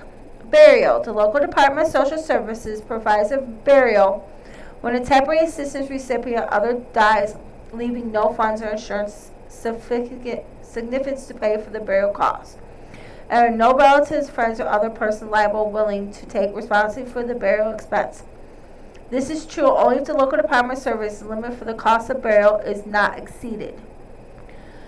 Sometimes relatives make burial arrangements for a person and not be eligible for some reimbursement, provided that there no more has been spent on the burial than the local Department of Social Services allows.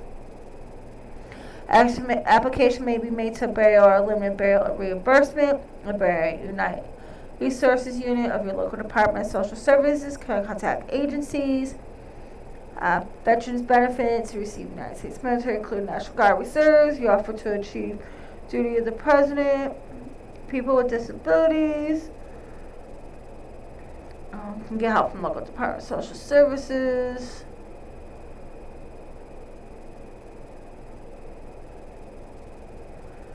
Immunization, electronic benefits transfers. Again, talks about the paperwork. I am actually looking for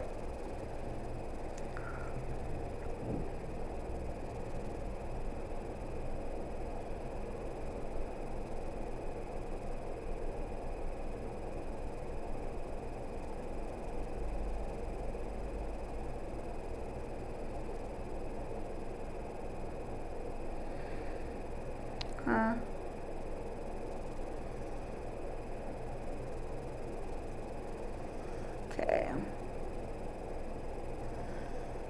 Education by using the guide. Okay, let's see.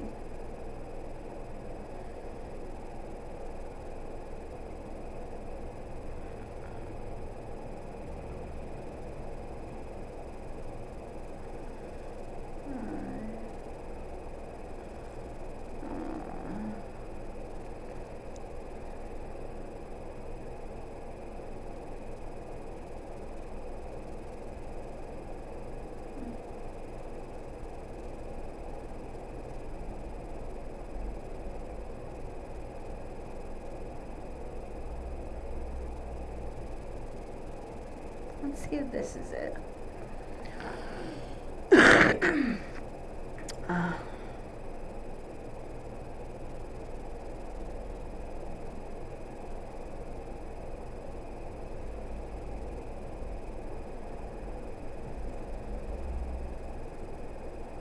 Let's see.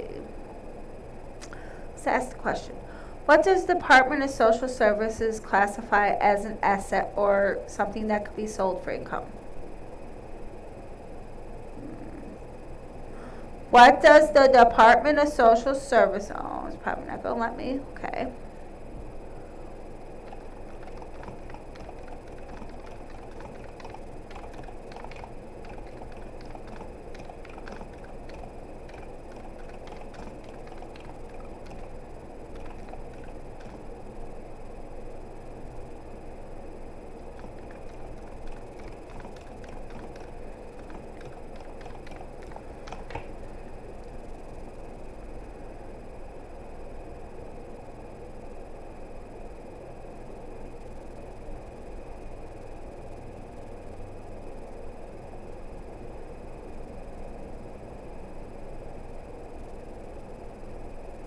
Okay, let's see where it talks about assets.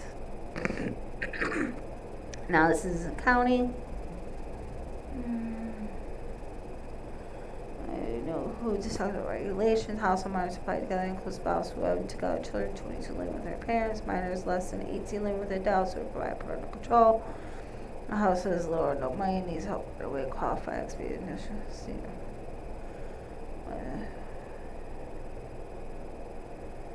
Master scamming.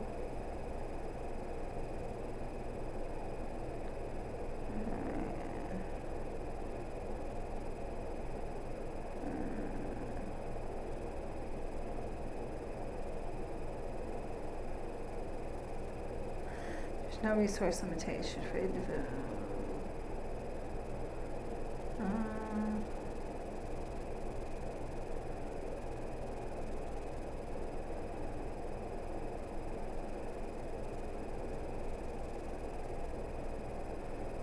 Let's see.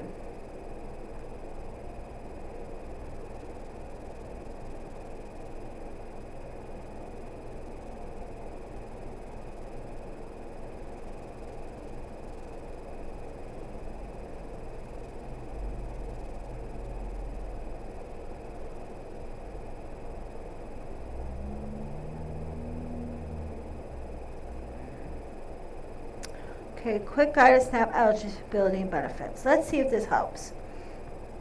If you recently lost income or you experienced recent increases in certain expenses or things the state does not know about these expenses, housing or child care costs, child support payments for someone also who is age 60 or older with disability of monthly medical expenses of $35 or more. Okay.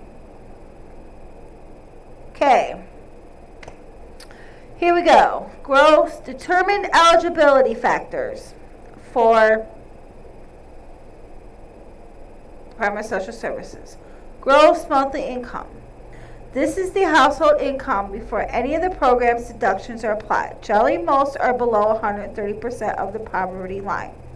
For a family of three, thus the poverty line used to calculate SNAP benefits in federal fiscal year 24 is $2,272 a month.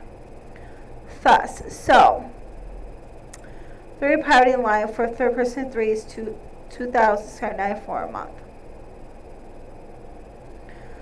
Person family a month or about $32,320 a year. The poverty level is higher for bigger families, lower for smaller families. Okay. Net income. A household income after deductions applied must be or below the poverty line. So what does this mean? So let's look at this. There's a household income before any of the programs deducted. Generally, most are below 103% poverty line for a family of three. The poverty line used to calculate SNAP benefits for federal fiscal year 22 is $2,272 a month. Okay. Thus, poverty for three-person families $2,079 a month, or about. So let's take this. This is the same. See the $32,328 a year. Okay. For I guess a three-person family. So we're just going to shorten this for a minute. we're going to go down to the calculator, okay? Let me pull up my calculator for a minute. So we're going to talk about this, everyone. So everybody wants to know, how do they figure this out? Okay, so a family of 3, the most standard for across the United States is $32,228, okay? For a family of 3. We're going to divide this by 12 because that's how many months are in the year. That means $2,685 a month. 2,685.6666. So we'll do 2,685 point. So we'll do $2,685.56. So we said 2,685. Let me just grab a pen here. So I'll show you how they calculate this for a family of 3. We're going to take this number. So all I did was take their $32,328 a year, which is the poverty level and higher for bigger families. So this is a family of 3. This is what your income level is, okay, in this county, okay? So we said $2,685, well, $2,656, basically. We rounded up because that's what they would do anyways. We're going to clear this out. Okay, and we're going to take $2,656, okay, divide, okay, and we're going to divide this by 4.5. 4.5 is the standard calculation for the weeks in the month. Because some months have 5 and some months have 4, they determined that 4.5 will be the actual average week based on the number of weeks within the year. Okay, so I just took the $32,320 a year, which is they classify as the low poverty income for a person of 3. Okay, and I divided that by 12. Divided that by 12 gives me the number of, the 12 comes from the number of months in a year. That gave me an average income of $2,656, rounded up by like 3 cents, which is what they'll do anyways, because it's over the 6, that 0.5, for a monthly income. Then I took that monthly income and I'm dividing it by the 4.5. The 4.5 is the number of weeks they calculate within the month. For give you a $590.22, it should be your weekly paycheck before taxes. Okay? $590.22 before taxes is classified as low income for a number of 3 in a household. Now this changes based on the size and number of your household. So of course, more people in a household, the more income you can receive. Okay.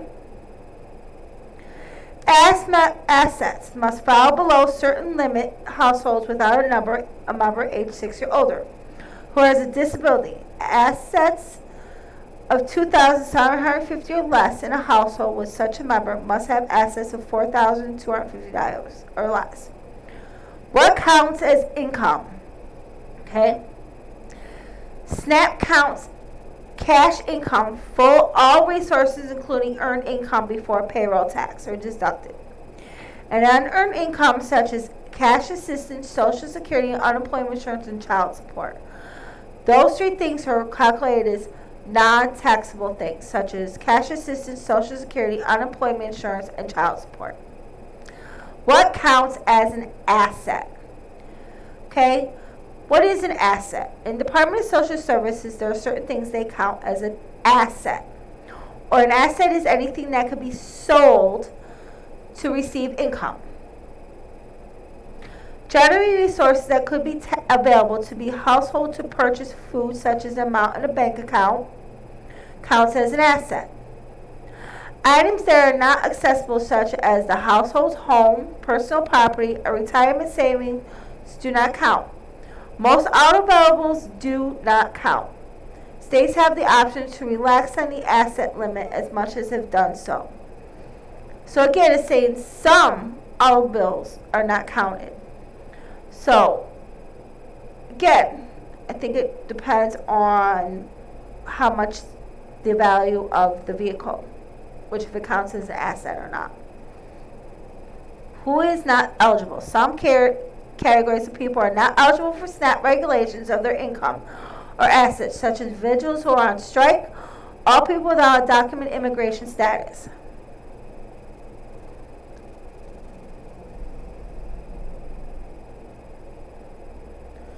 Okay. This is as of October 2023. Many adults with a dependent need to meet additional requirements to remain eligible for SNAP. Okay, everyone? And these are the new limitations as of October 2023. Sorry. PHE ended on May 11th. PHE is a public health emergency, which means during the pandemic, we had extra food stamps or certain other things.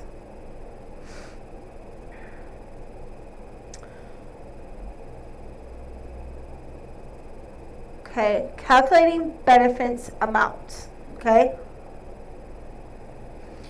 SNAP expects families receiving benefits to spend 30% of their net income on food. So, let's just talk about this because we have a family of 3 here, which we were just discussing. So, your net, so $590.22. So, let's talk about that. Tax.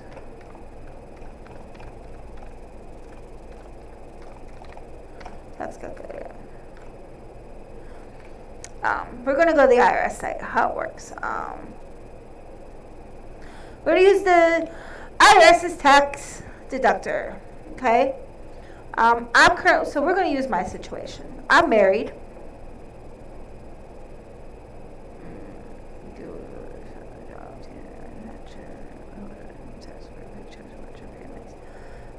No. Yes. Okay. Okay, dependence on my tax return. Yep. Next. Okay. How many jobs do you and your spouse have this year? We're going to say 1. Have a source of income. An hourly job. Okay. I'm going to say myself. Income.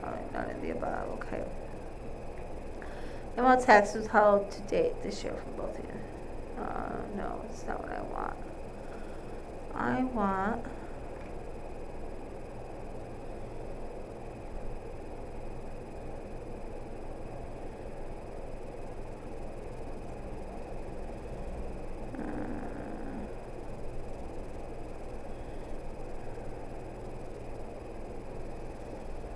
let's see, can I do this? We'll do this. $590.22. But what is my net?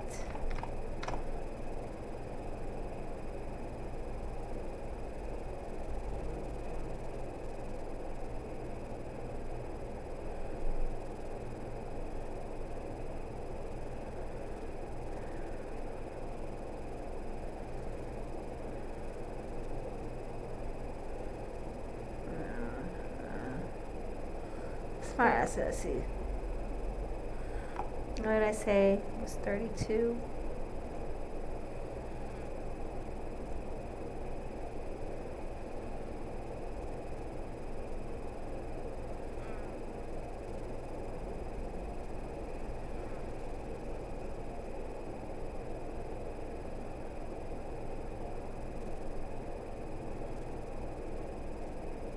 Let me get there. Okay.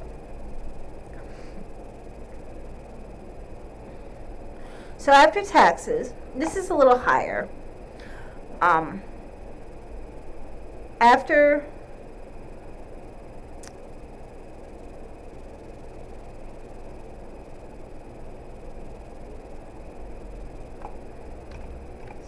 what did I say it was? We're gonna go back up. 32, 328. 328. 328. Okay?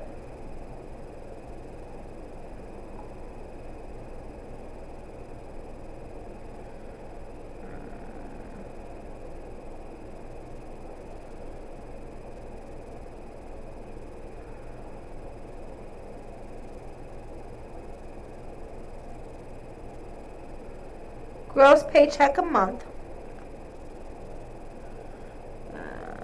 comes out to $13.42. FICA state and tax will come out as $106 a month. Take home salary, ready? At the 32, which is Department of Social Service, says for a family of three, $32,328 a year. Is the local low income, okay? I just did my smart asset for taxes. Can you figure this out? Okay, and I said my average year salary is $32,328. Okay, everyone?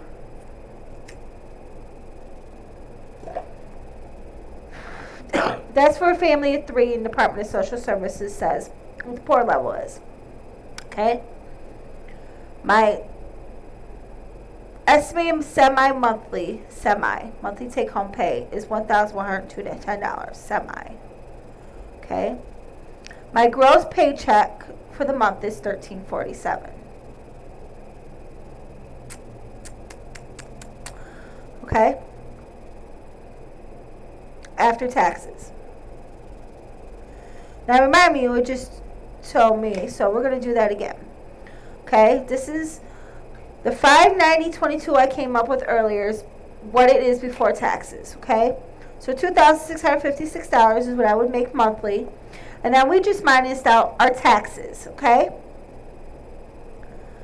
So my federal is 83, my state income is 48, my local income, my FICA insurance taxes is 106. So my take-home salary is now down to $1,110 from the $2,656 due to taxes. Okay? So we're going to go back to my calculator. So after taxes, whoop whoop, we got them taxes. Okay? Let's go back over to my calculator here. Calculator. Okay? Now it just says my net worth, my net bring home every month at a poverty level will be $1,342. $1,342. Okay? And again, we're going to divide this by the 4.5 because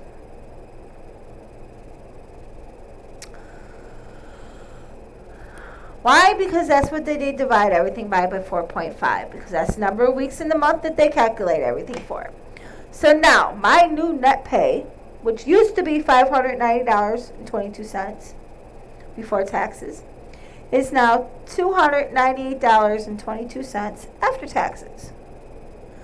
So, Social Services looks at the $590.22 as your gross, which is what they base your income off of. Right. They don't. So basically, it's like calculating all your taxes each month as part of your income because that's what you pay out to the government. But they don't give you anything for that. So now you're bringing home $298.22 a week after taxes. Okay? You like that, huh? So we're going to go way back down here again to calculate my benefits. So I said $298.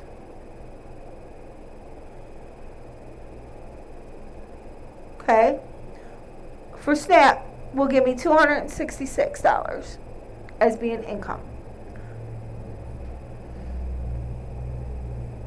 if you bring home more than the $298.22, I'm sorry, $590.22 before taxes, they calculate that and they start removing your food stamps.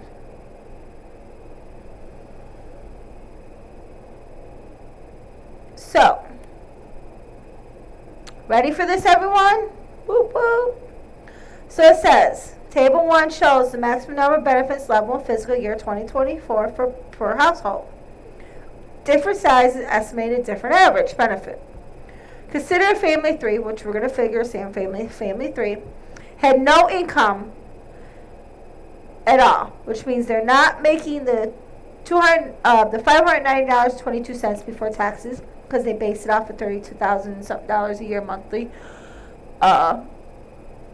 yearly tax deduction, will receive the maximum benefit. Okay? Of 7 minus 30% of its net income. 30% of 600 is 180. So, if you make $600, okay, a week. So they want 30% of this $298 a week. Okay. No, so we're going to take $1,342, which is now your income after it's classified as your net. So this is your gross is before taxes, net is after taxes. So let's go to calculator. Woo. Okay. Let's go to 0. So your $1,342 is what you bring home after taxes. And 30%. So 30%. Oh, let me do that again. Doop, doop, doop, doop. 1342. 1342. Right? Yep. Times 30% equals $402 of your net. 30%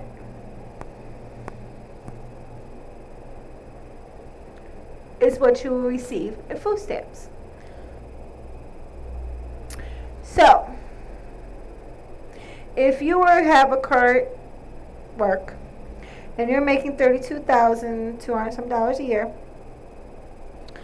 okay, after estimating everything they estimated, okay, your food stamps is $402, $402.60, because they're only taking 30% of your net income, which is based about $189 or $6.20 per day.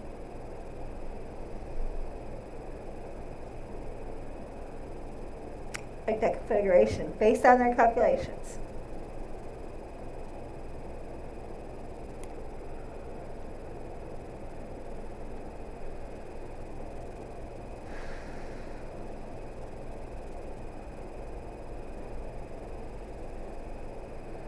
So even if my calculations are wrong, and they're basing off the $32,000 a year, a person with no income on social services gets $766. But if you're working and making a little bit of income, you're dropped down to $598.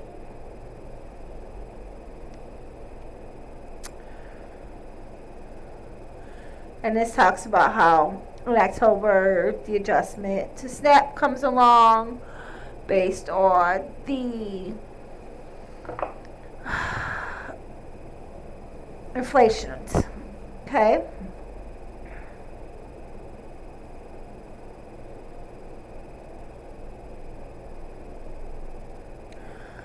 Now, they also start talking about deductions playing a part and role in discovering SNAP benefits to reflect the fact that all of household income is available for purchasing food. Some must be used to meet other needs. To determine the available or net income, the programs allow the following deductions for a household gross monthly income. Standard deduction income for basic uninvolved costs. 20% of earnings accounts for work-related expenses and payroll tax while deducting a work incentive. Child care deduction for out-of-pocket child care. other dependent care expenses that are necessary for household members to work or participate in education training, child support deductions, medical deductions, such as medications, transportations, other medical needs that insurance does not cover, things that are classified. Excess shelter deductions, set amount by which the house's costs, including utilities, exceed half of its net income. After all deductions, for example, exceed shelter deductions 48 states and DC is limited to 672 in 2024, unless at least one household member is an older adult or disability.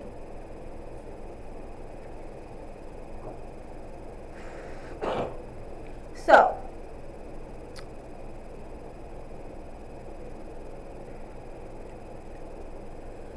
this talks about consider a family of three with one full-time minimum wage worker, 2 children dependent care costs of $54 a month, and a shelter cost of $1,103 per month.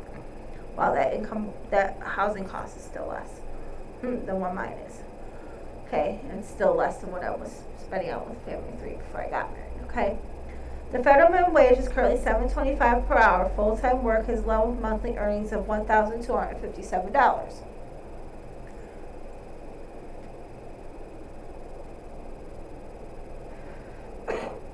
Net income for shelter deduction begins with the gross monthly earnings of $1,257.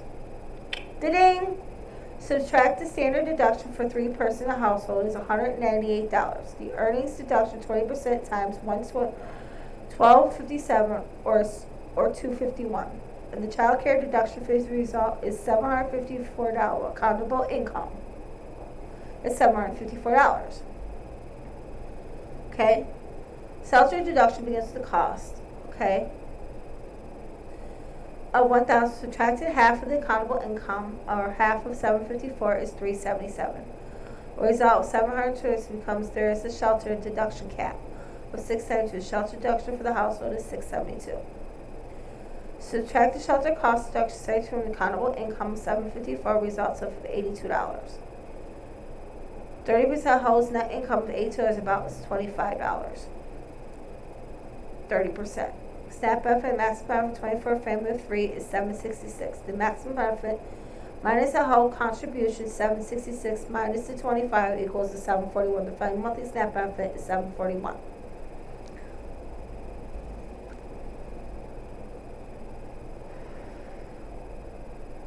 So this explains how they calculate a monthly SNAP benefit, everybody. This is the biggest thing that everybody has talked about. Okay? How do they calculate? And here it is. Everybody, I'm going to take a pause and let you read this. Okay? Yourself. Okay?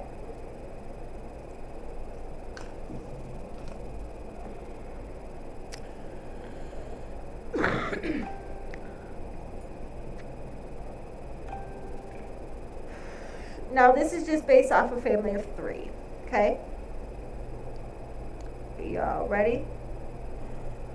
And this is what it just talks about on this page. So now you all understand how they calculate your expenses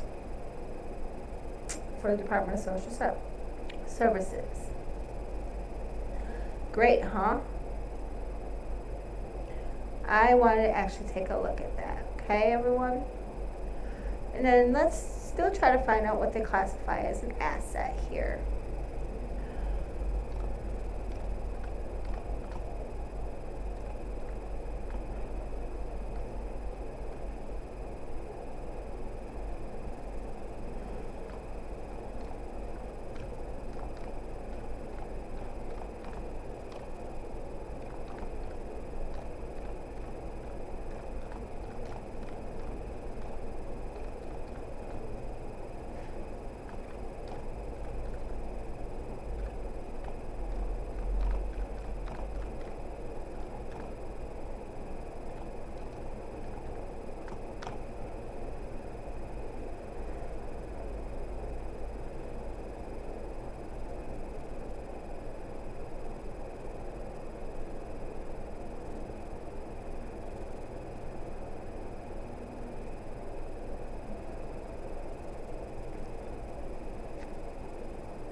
gifts and services.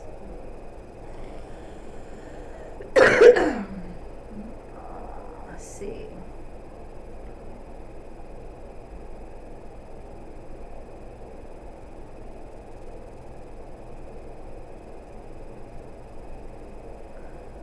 Where's this?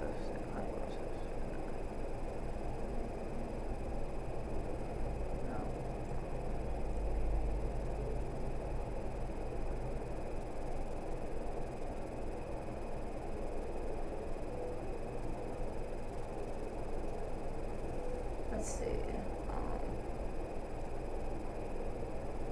This is.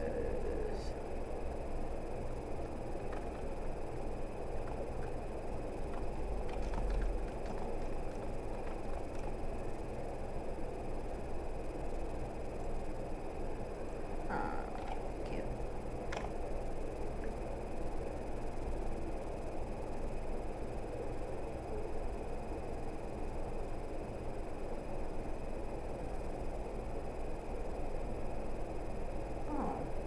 We can calculate our gross money. Let's see.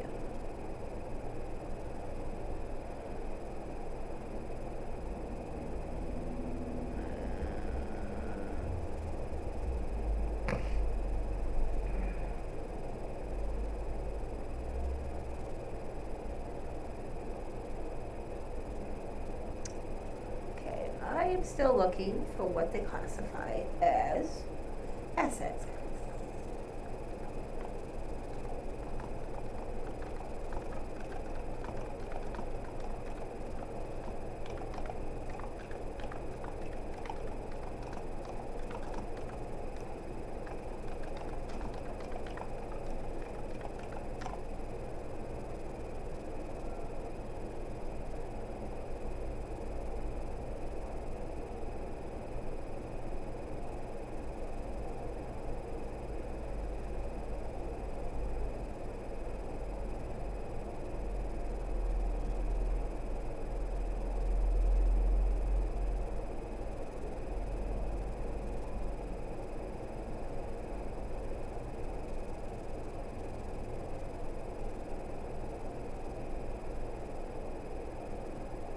Okay.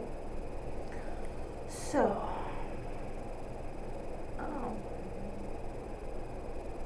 why would they do that? Let's see.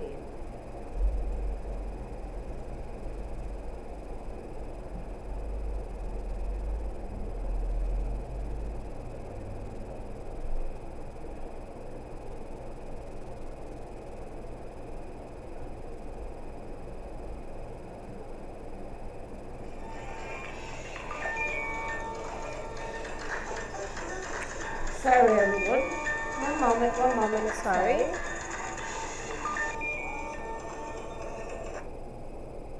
Hello? Hello? Hello. Yes. Hi, Sue with Agway. How are you? Hello. Guy, we're reaching out to residents across the state to see if you may benefit from Agway's Energy Guard Repair Program. I'm sorry. Yes, please.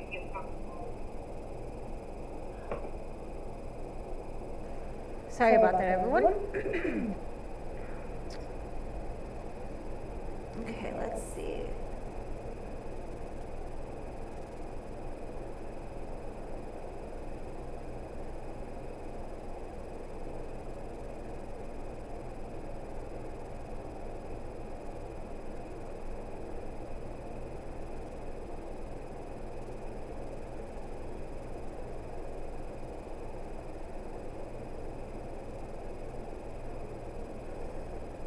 Okay, asset limitations.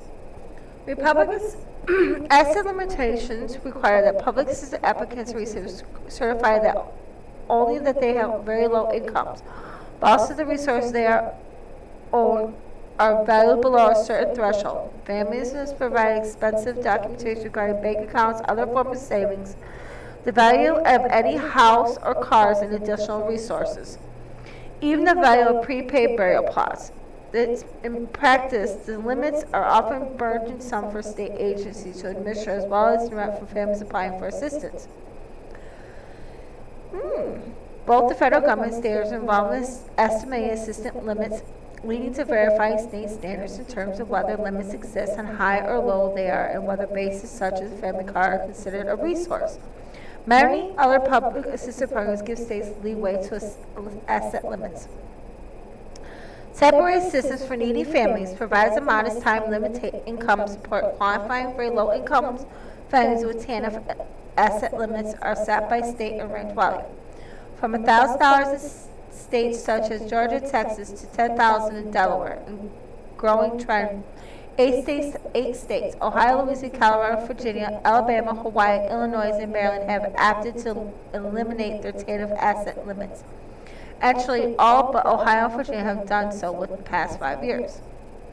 The Supplemental Nutrition Assistance Program, SNAP, formerly known as food stamps, provide nutrition assistance to low-income individuals and families. The federal SNAP asset limit is $2,000, or $3,250 for a household with an elderly disabled member. But states are permitted to raise or limit the asset limit for households that meet the eligibility requirements, other related programs. The technical term for policies, broad-based category eligibility.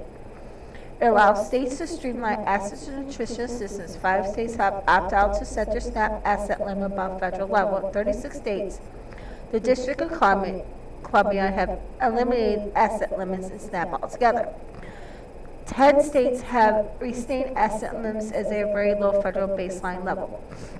The Low Income Home Energy Assistance Program, or LHI, or HEAP, provides assistance for low-income families meeting their home heating costs during the winter months. Federal law does not set asset restrictions for elderly, but states may opt to impose restrictions. Currently, states have HEAP asset limits in place, most of which are at or below $5,000.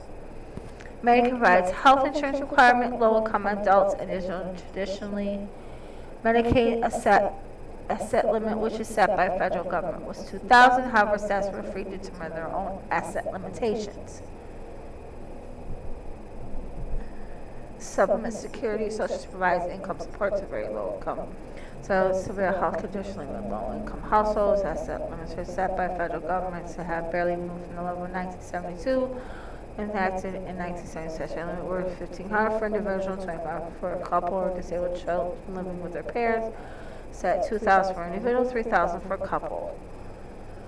Had these levels been adjusted for inflation, they would be more than $8,500 for individual and $12,000 for both family.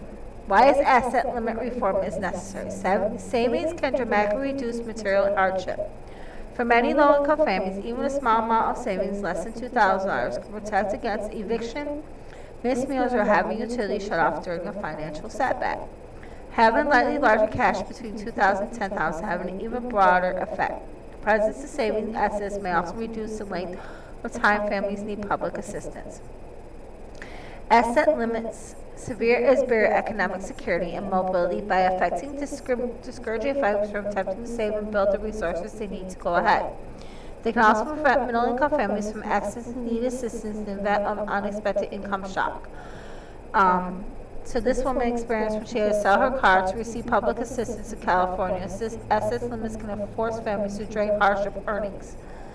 So this was in California, and it's saying that this woman, a low-income California, applied for temporary assistance for needy families, TANF, to ends meet after leaving her abusive husband because she owned an 8-year-old car that was preferably worth more than $4,000 maximum car value.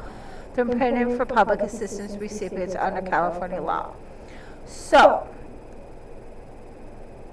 they're saying that some reason most people are not receiving temporary assistance or even food stamps is because how much your car is worth. That's classified as an asset. It can be sold to support your family. Farmers are selling equipment because it's classified as an asset. Even though they use it for their income, it's classified as an asset, and they have to sell even equipment and things. If you own your own company, people are selling equipment to receive assistance. So,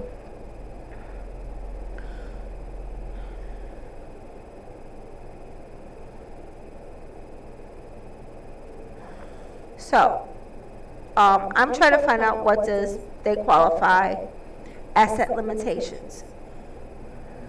Okay?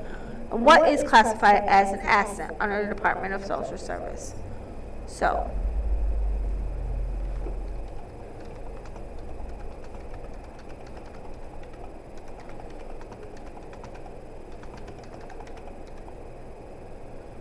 asset.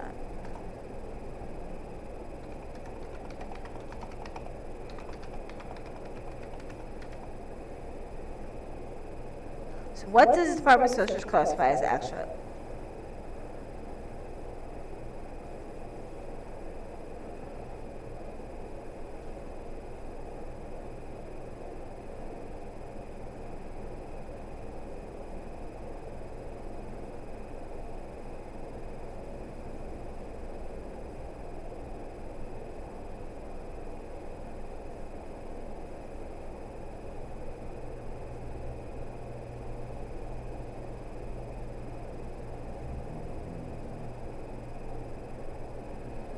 Okay, so checking account and fluctuations, spending down asset, okay.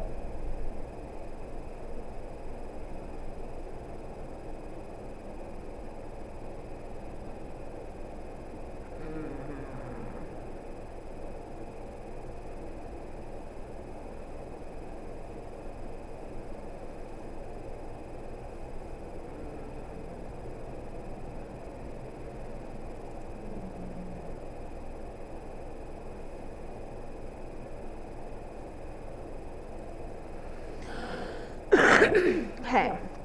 Available resources means property of all kinds, including real estate and personal property, includes both tangled and entangled property. An applicant's use of available resources include all resources and control of the applicant receive also include any resource and control of anyone acting on the applicant's receiver's behalf, such as a guardian, conservator, or representative for a committee. Certain resources transferred for less than fair market value. Parts of quality, value of certain income producing property is explained in Division D of the section. Resources are legally responsible. Qualifying trust. Transfer made by applicant.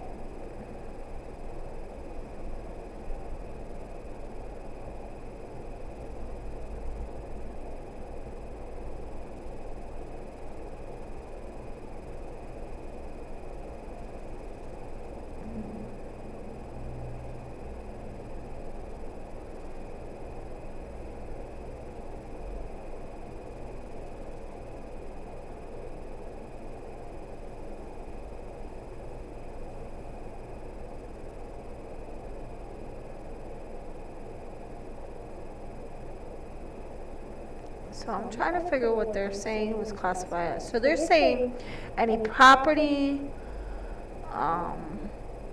anything that would be classified as something of value that could be sold is classified.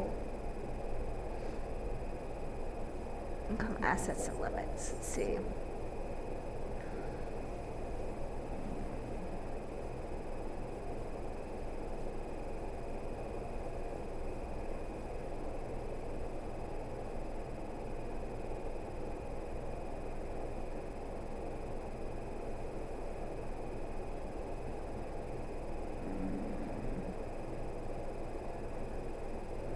So for New York medical home exception rules, home exception, medical home are responsible for the home.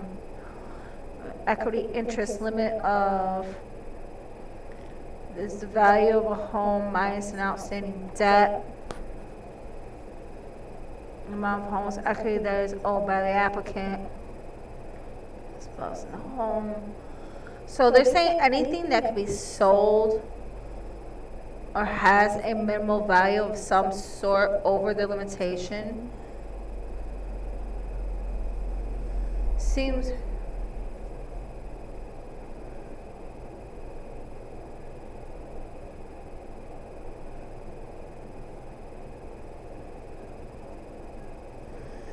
to be classified as an asset.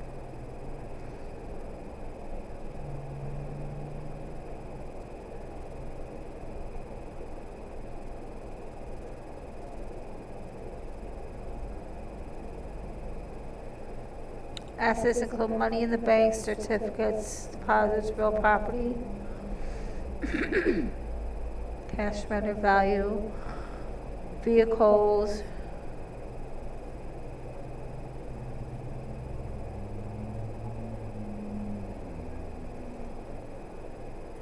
okay, so income information, how we apply.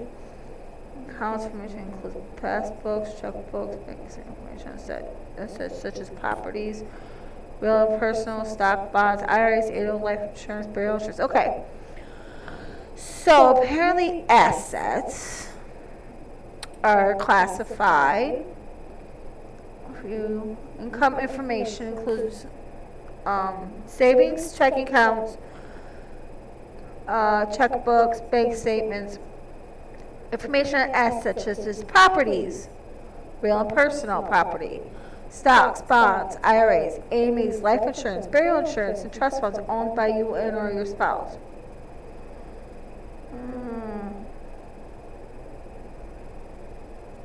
Are all classified as assets.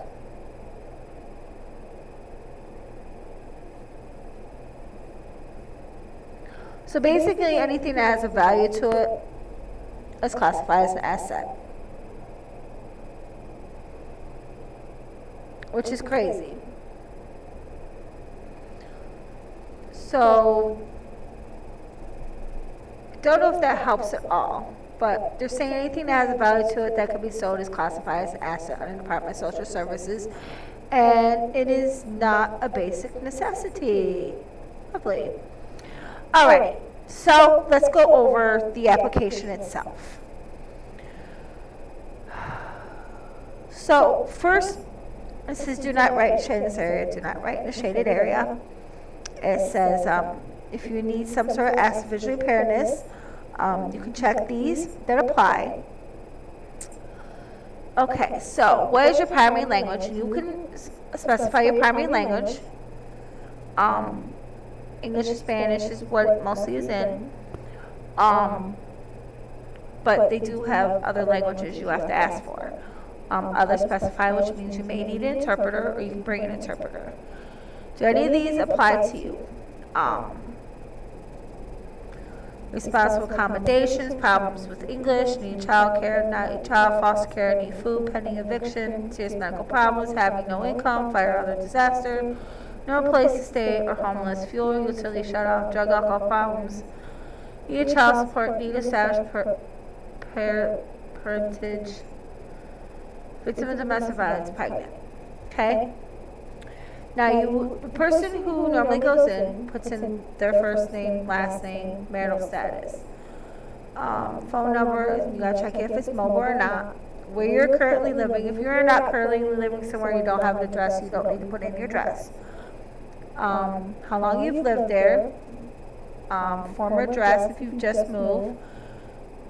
If you're currently out of the home, you of course check this box. If there's an agency helping you with this, you can put this in. That would be great for your worker and their phone number. If you're applying for food stamps at the time, you would sign down here a date. If you have a spouse, they would need to be there with you so they can sign underneath so they can apply for food stamps as well. Here is where you need to check. And you would list all your family members under first name, middle initial, last name. Are they applying for PA, which is MA's medical, PA's SNAP, emergency assistance, SNAP is food stamps. CC, I'm not sure of. You need to write their date of birth in, their male or female. You start with yourself. You need to write their identical, gender, which is an option. You don't have to put in your gender, but you can if you like. Their social security numbers, your highest grade of level of vocation, and does this include a minor to buy food, prepare meals with you? Yes or no?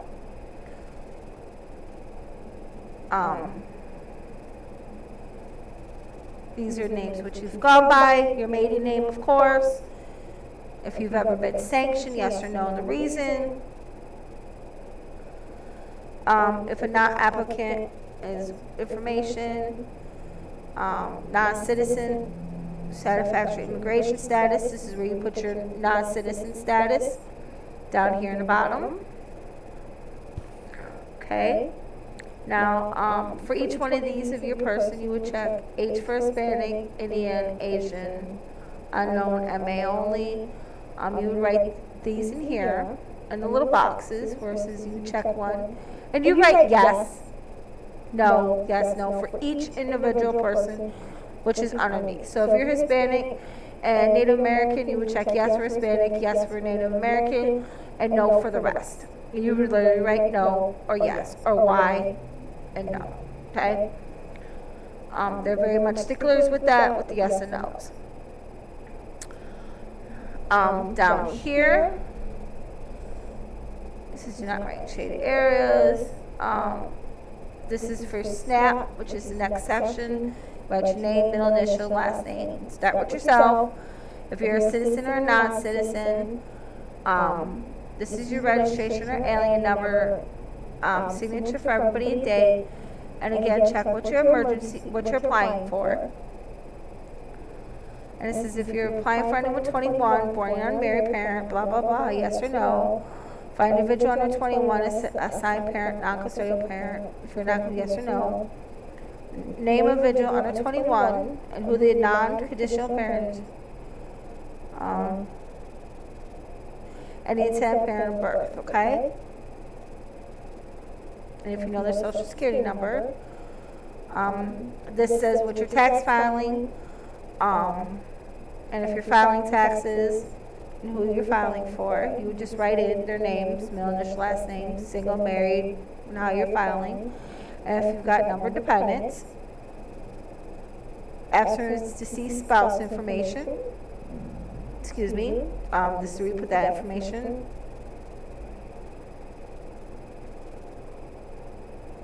And these are if you're applying and they live someplace else. Absent child if there's someone else. Then it talks about income information.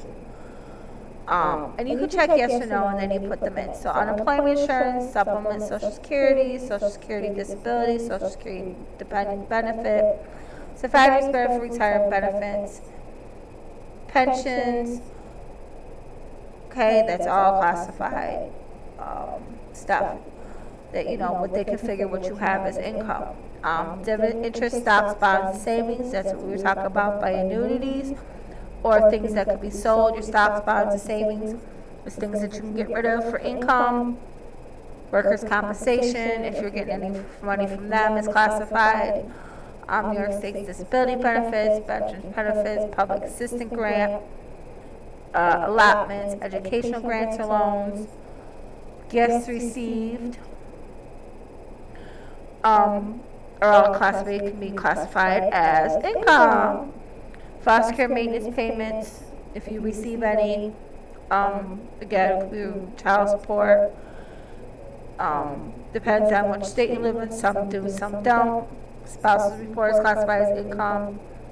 Private disability insurance, no fault insurance, loans, income for trust, trading allotments, spend downs, rental income, boarders lodging. All that's usually classified as income of some sort, or could be sold and be used for income. This is kind of stuff that you pay out, IRA deductions, student loans, tuition fees, health savings, job relieving, moving, deductibles, health insurance, penalties, withdrawals, savings, alimony, additional adjustments from IRAs, 1040 only. It asks now if you get this. This is actually a newer thing. Stipend of any child who lives with you, of any resource receive income of any kind. Again, some places in some states, if your child gets any income or Social Security, they count it as part of your income. Yay, because they figure one. So if you have 3 people and they receive any sort of income, they're liable for that one person's thing. So they pay 1/3 of all expenditures. If I'm a household non-citizen, Okay, employment information, so they can calculate your benefits.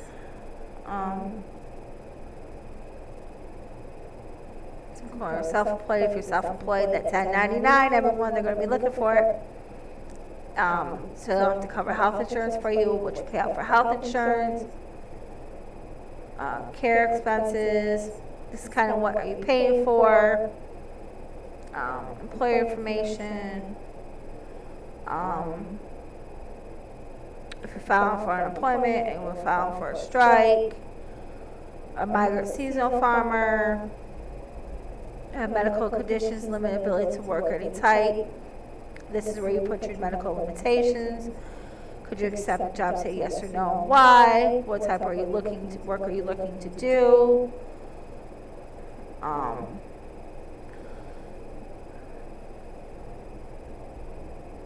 Certificate of education. Who else has education now? Training programs, anybody attending school, anyone a younger attending school. Okay, then they ask you, indicate if anyone who lives with who is applying has cash available, has a checking account, has a savings account, has a credit union account, has life insurance. Again, vehicle, they want to know your model to find out if it's actually worth anything so you can sell it.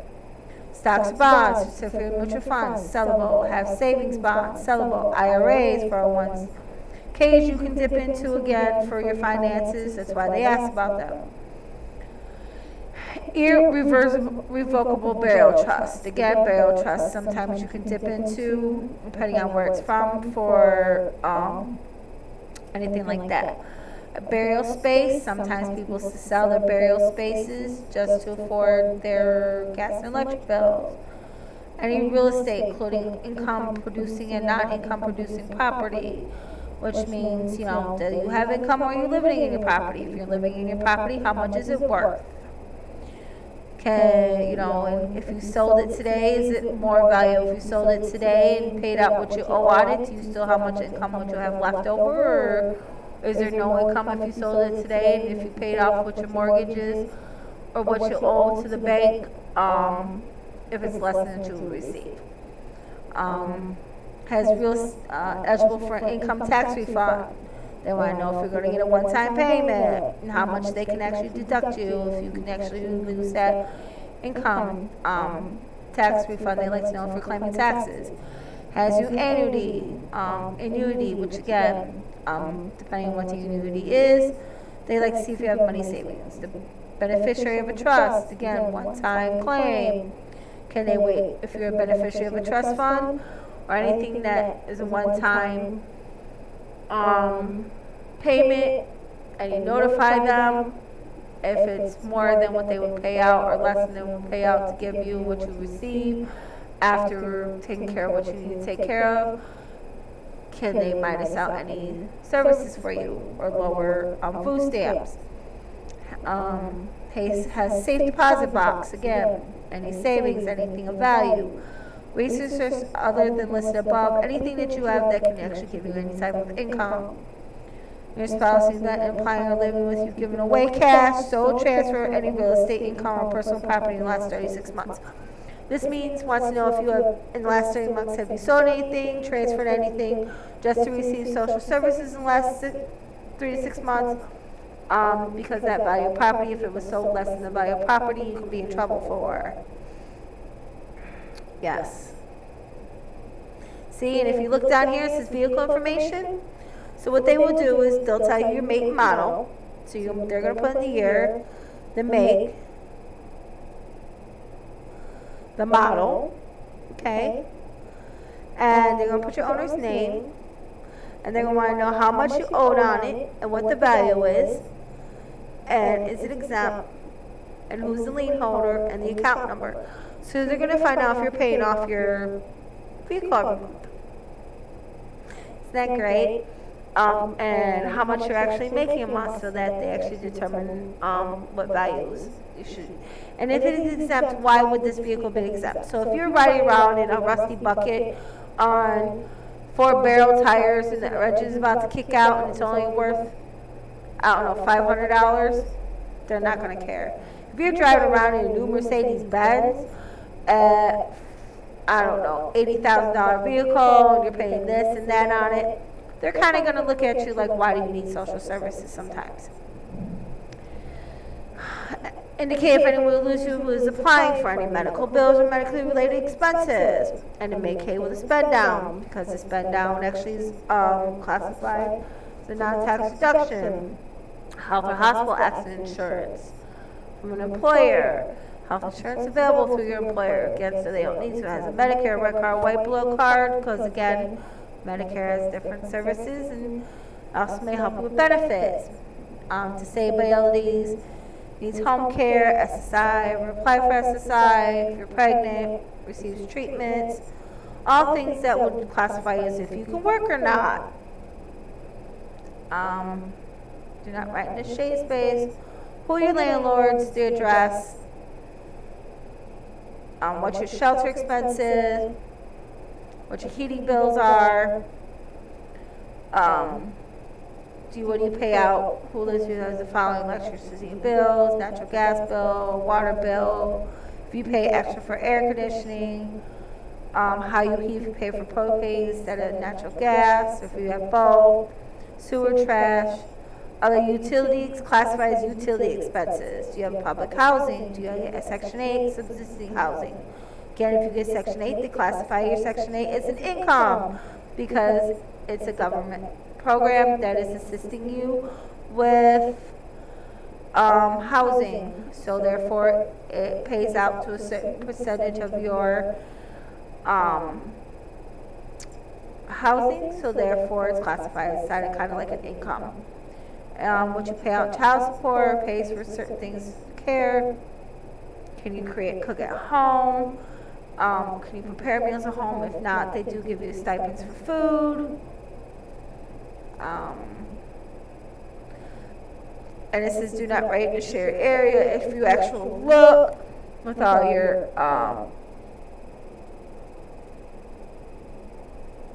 if total expense including expenses not endued in the budget between exceed income including PA grants for how the household is meeting its obligations. So it'll tell you what your actual expenditures are, actual what your income is for a year, what the difference is in these things.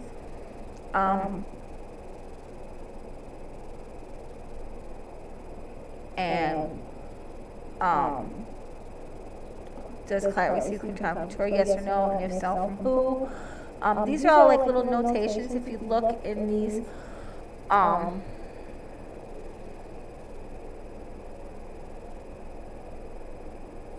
little emergency cash assistance or immediate need, why not? This is actual shelter expense including shelter, fuel, utility costs, telephone costs, and etc. Actual fuel utility costs, telephone expenditure, car expenditures, furniture, appliance or rentals, cable TV, tuition, out-of-pocket medical expenses. This talks about parole.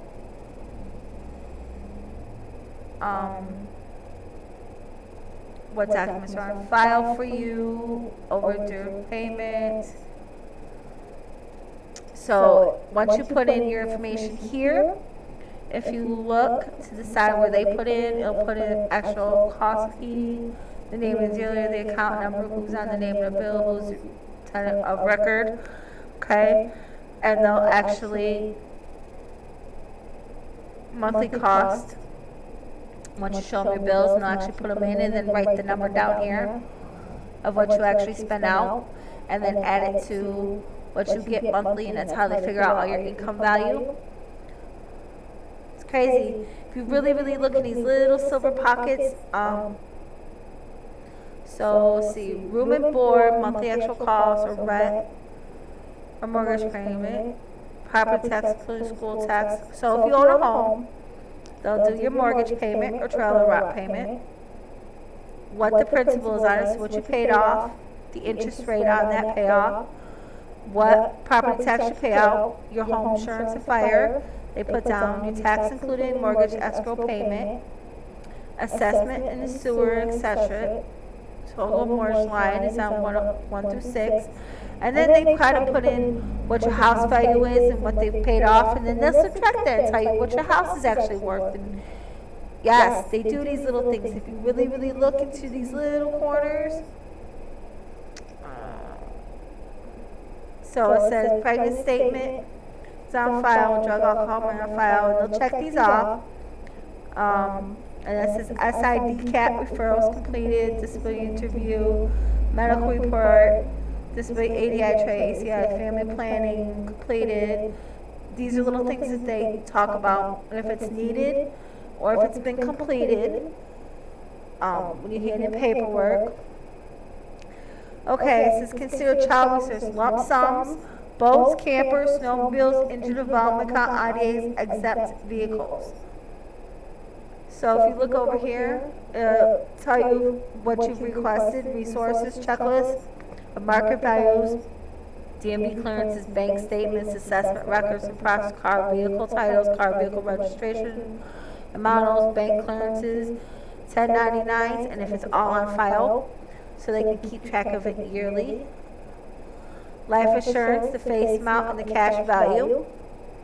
Face amount is what it is, the cash value, if you sold it today, what cash, the cash value you have, which is classified as an actual, guess what, an asset, which means you can sell your life insurance policy and get the cash asset value, so they don't have to help you. Legal and resources referrals if they're needed.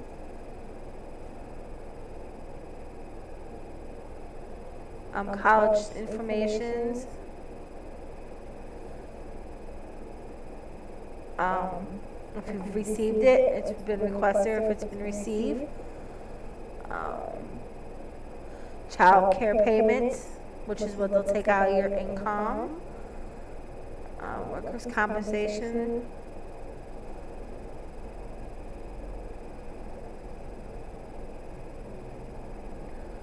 Documentations that have been checked off when needed. And this is all how they calculate little things. Source codes, amounts. So they can actually look into these things and where to look for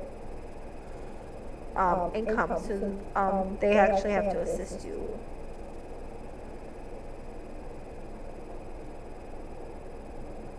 So I hope this little video helps with some questions.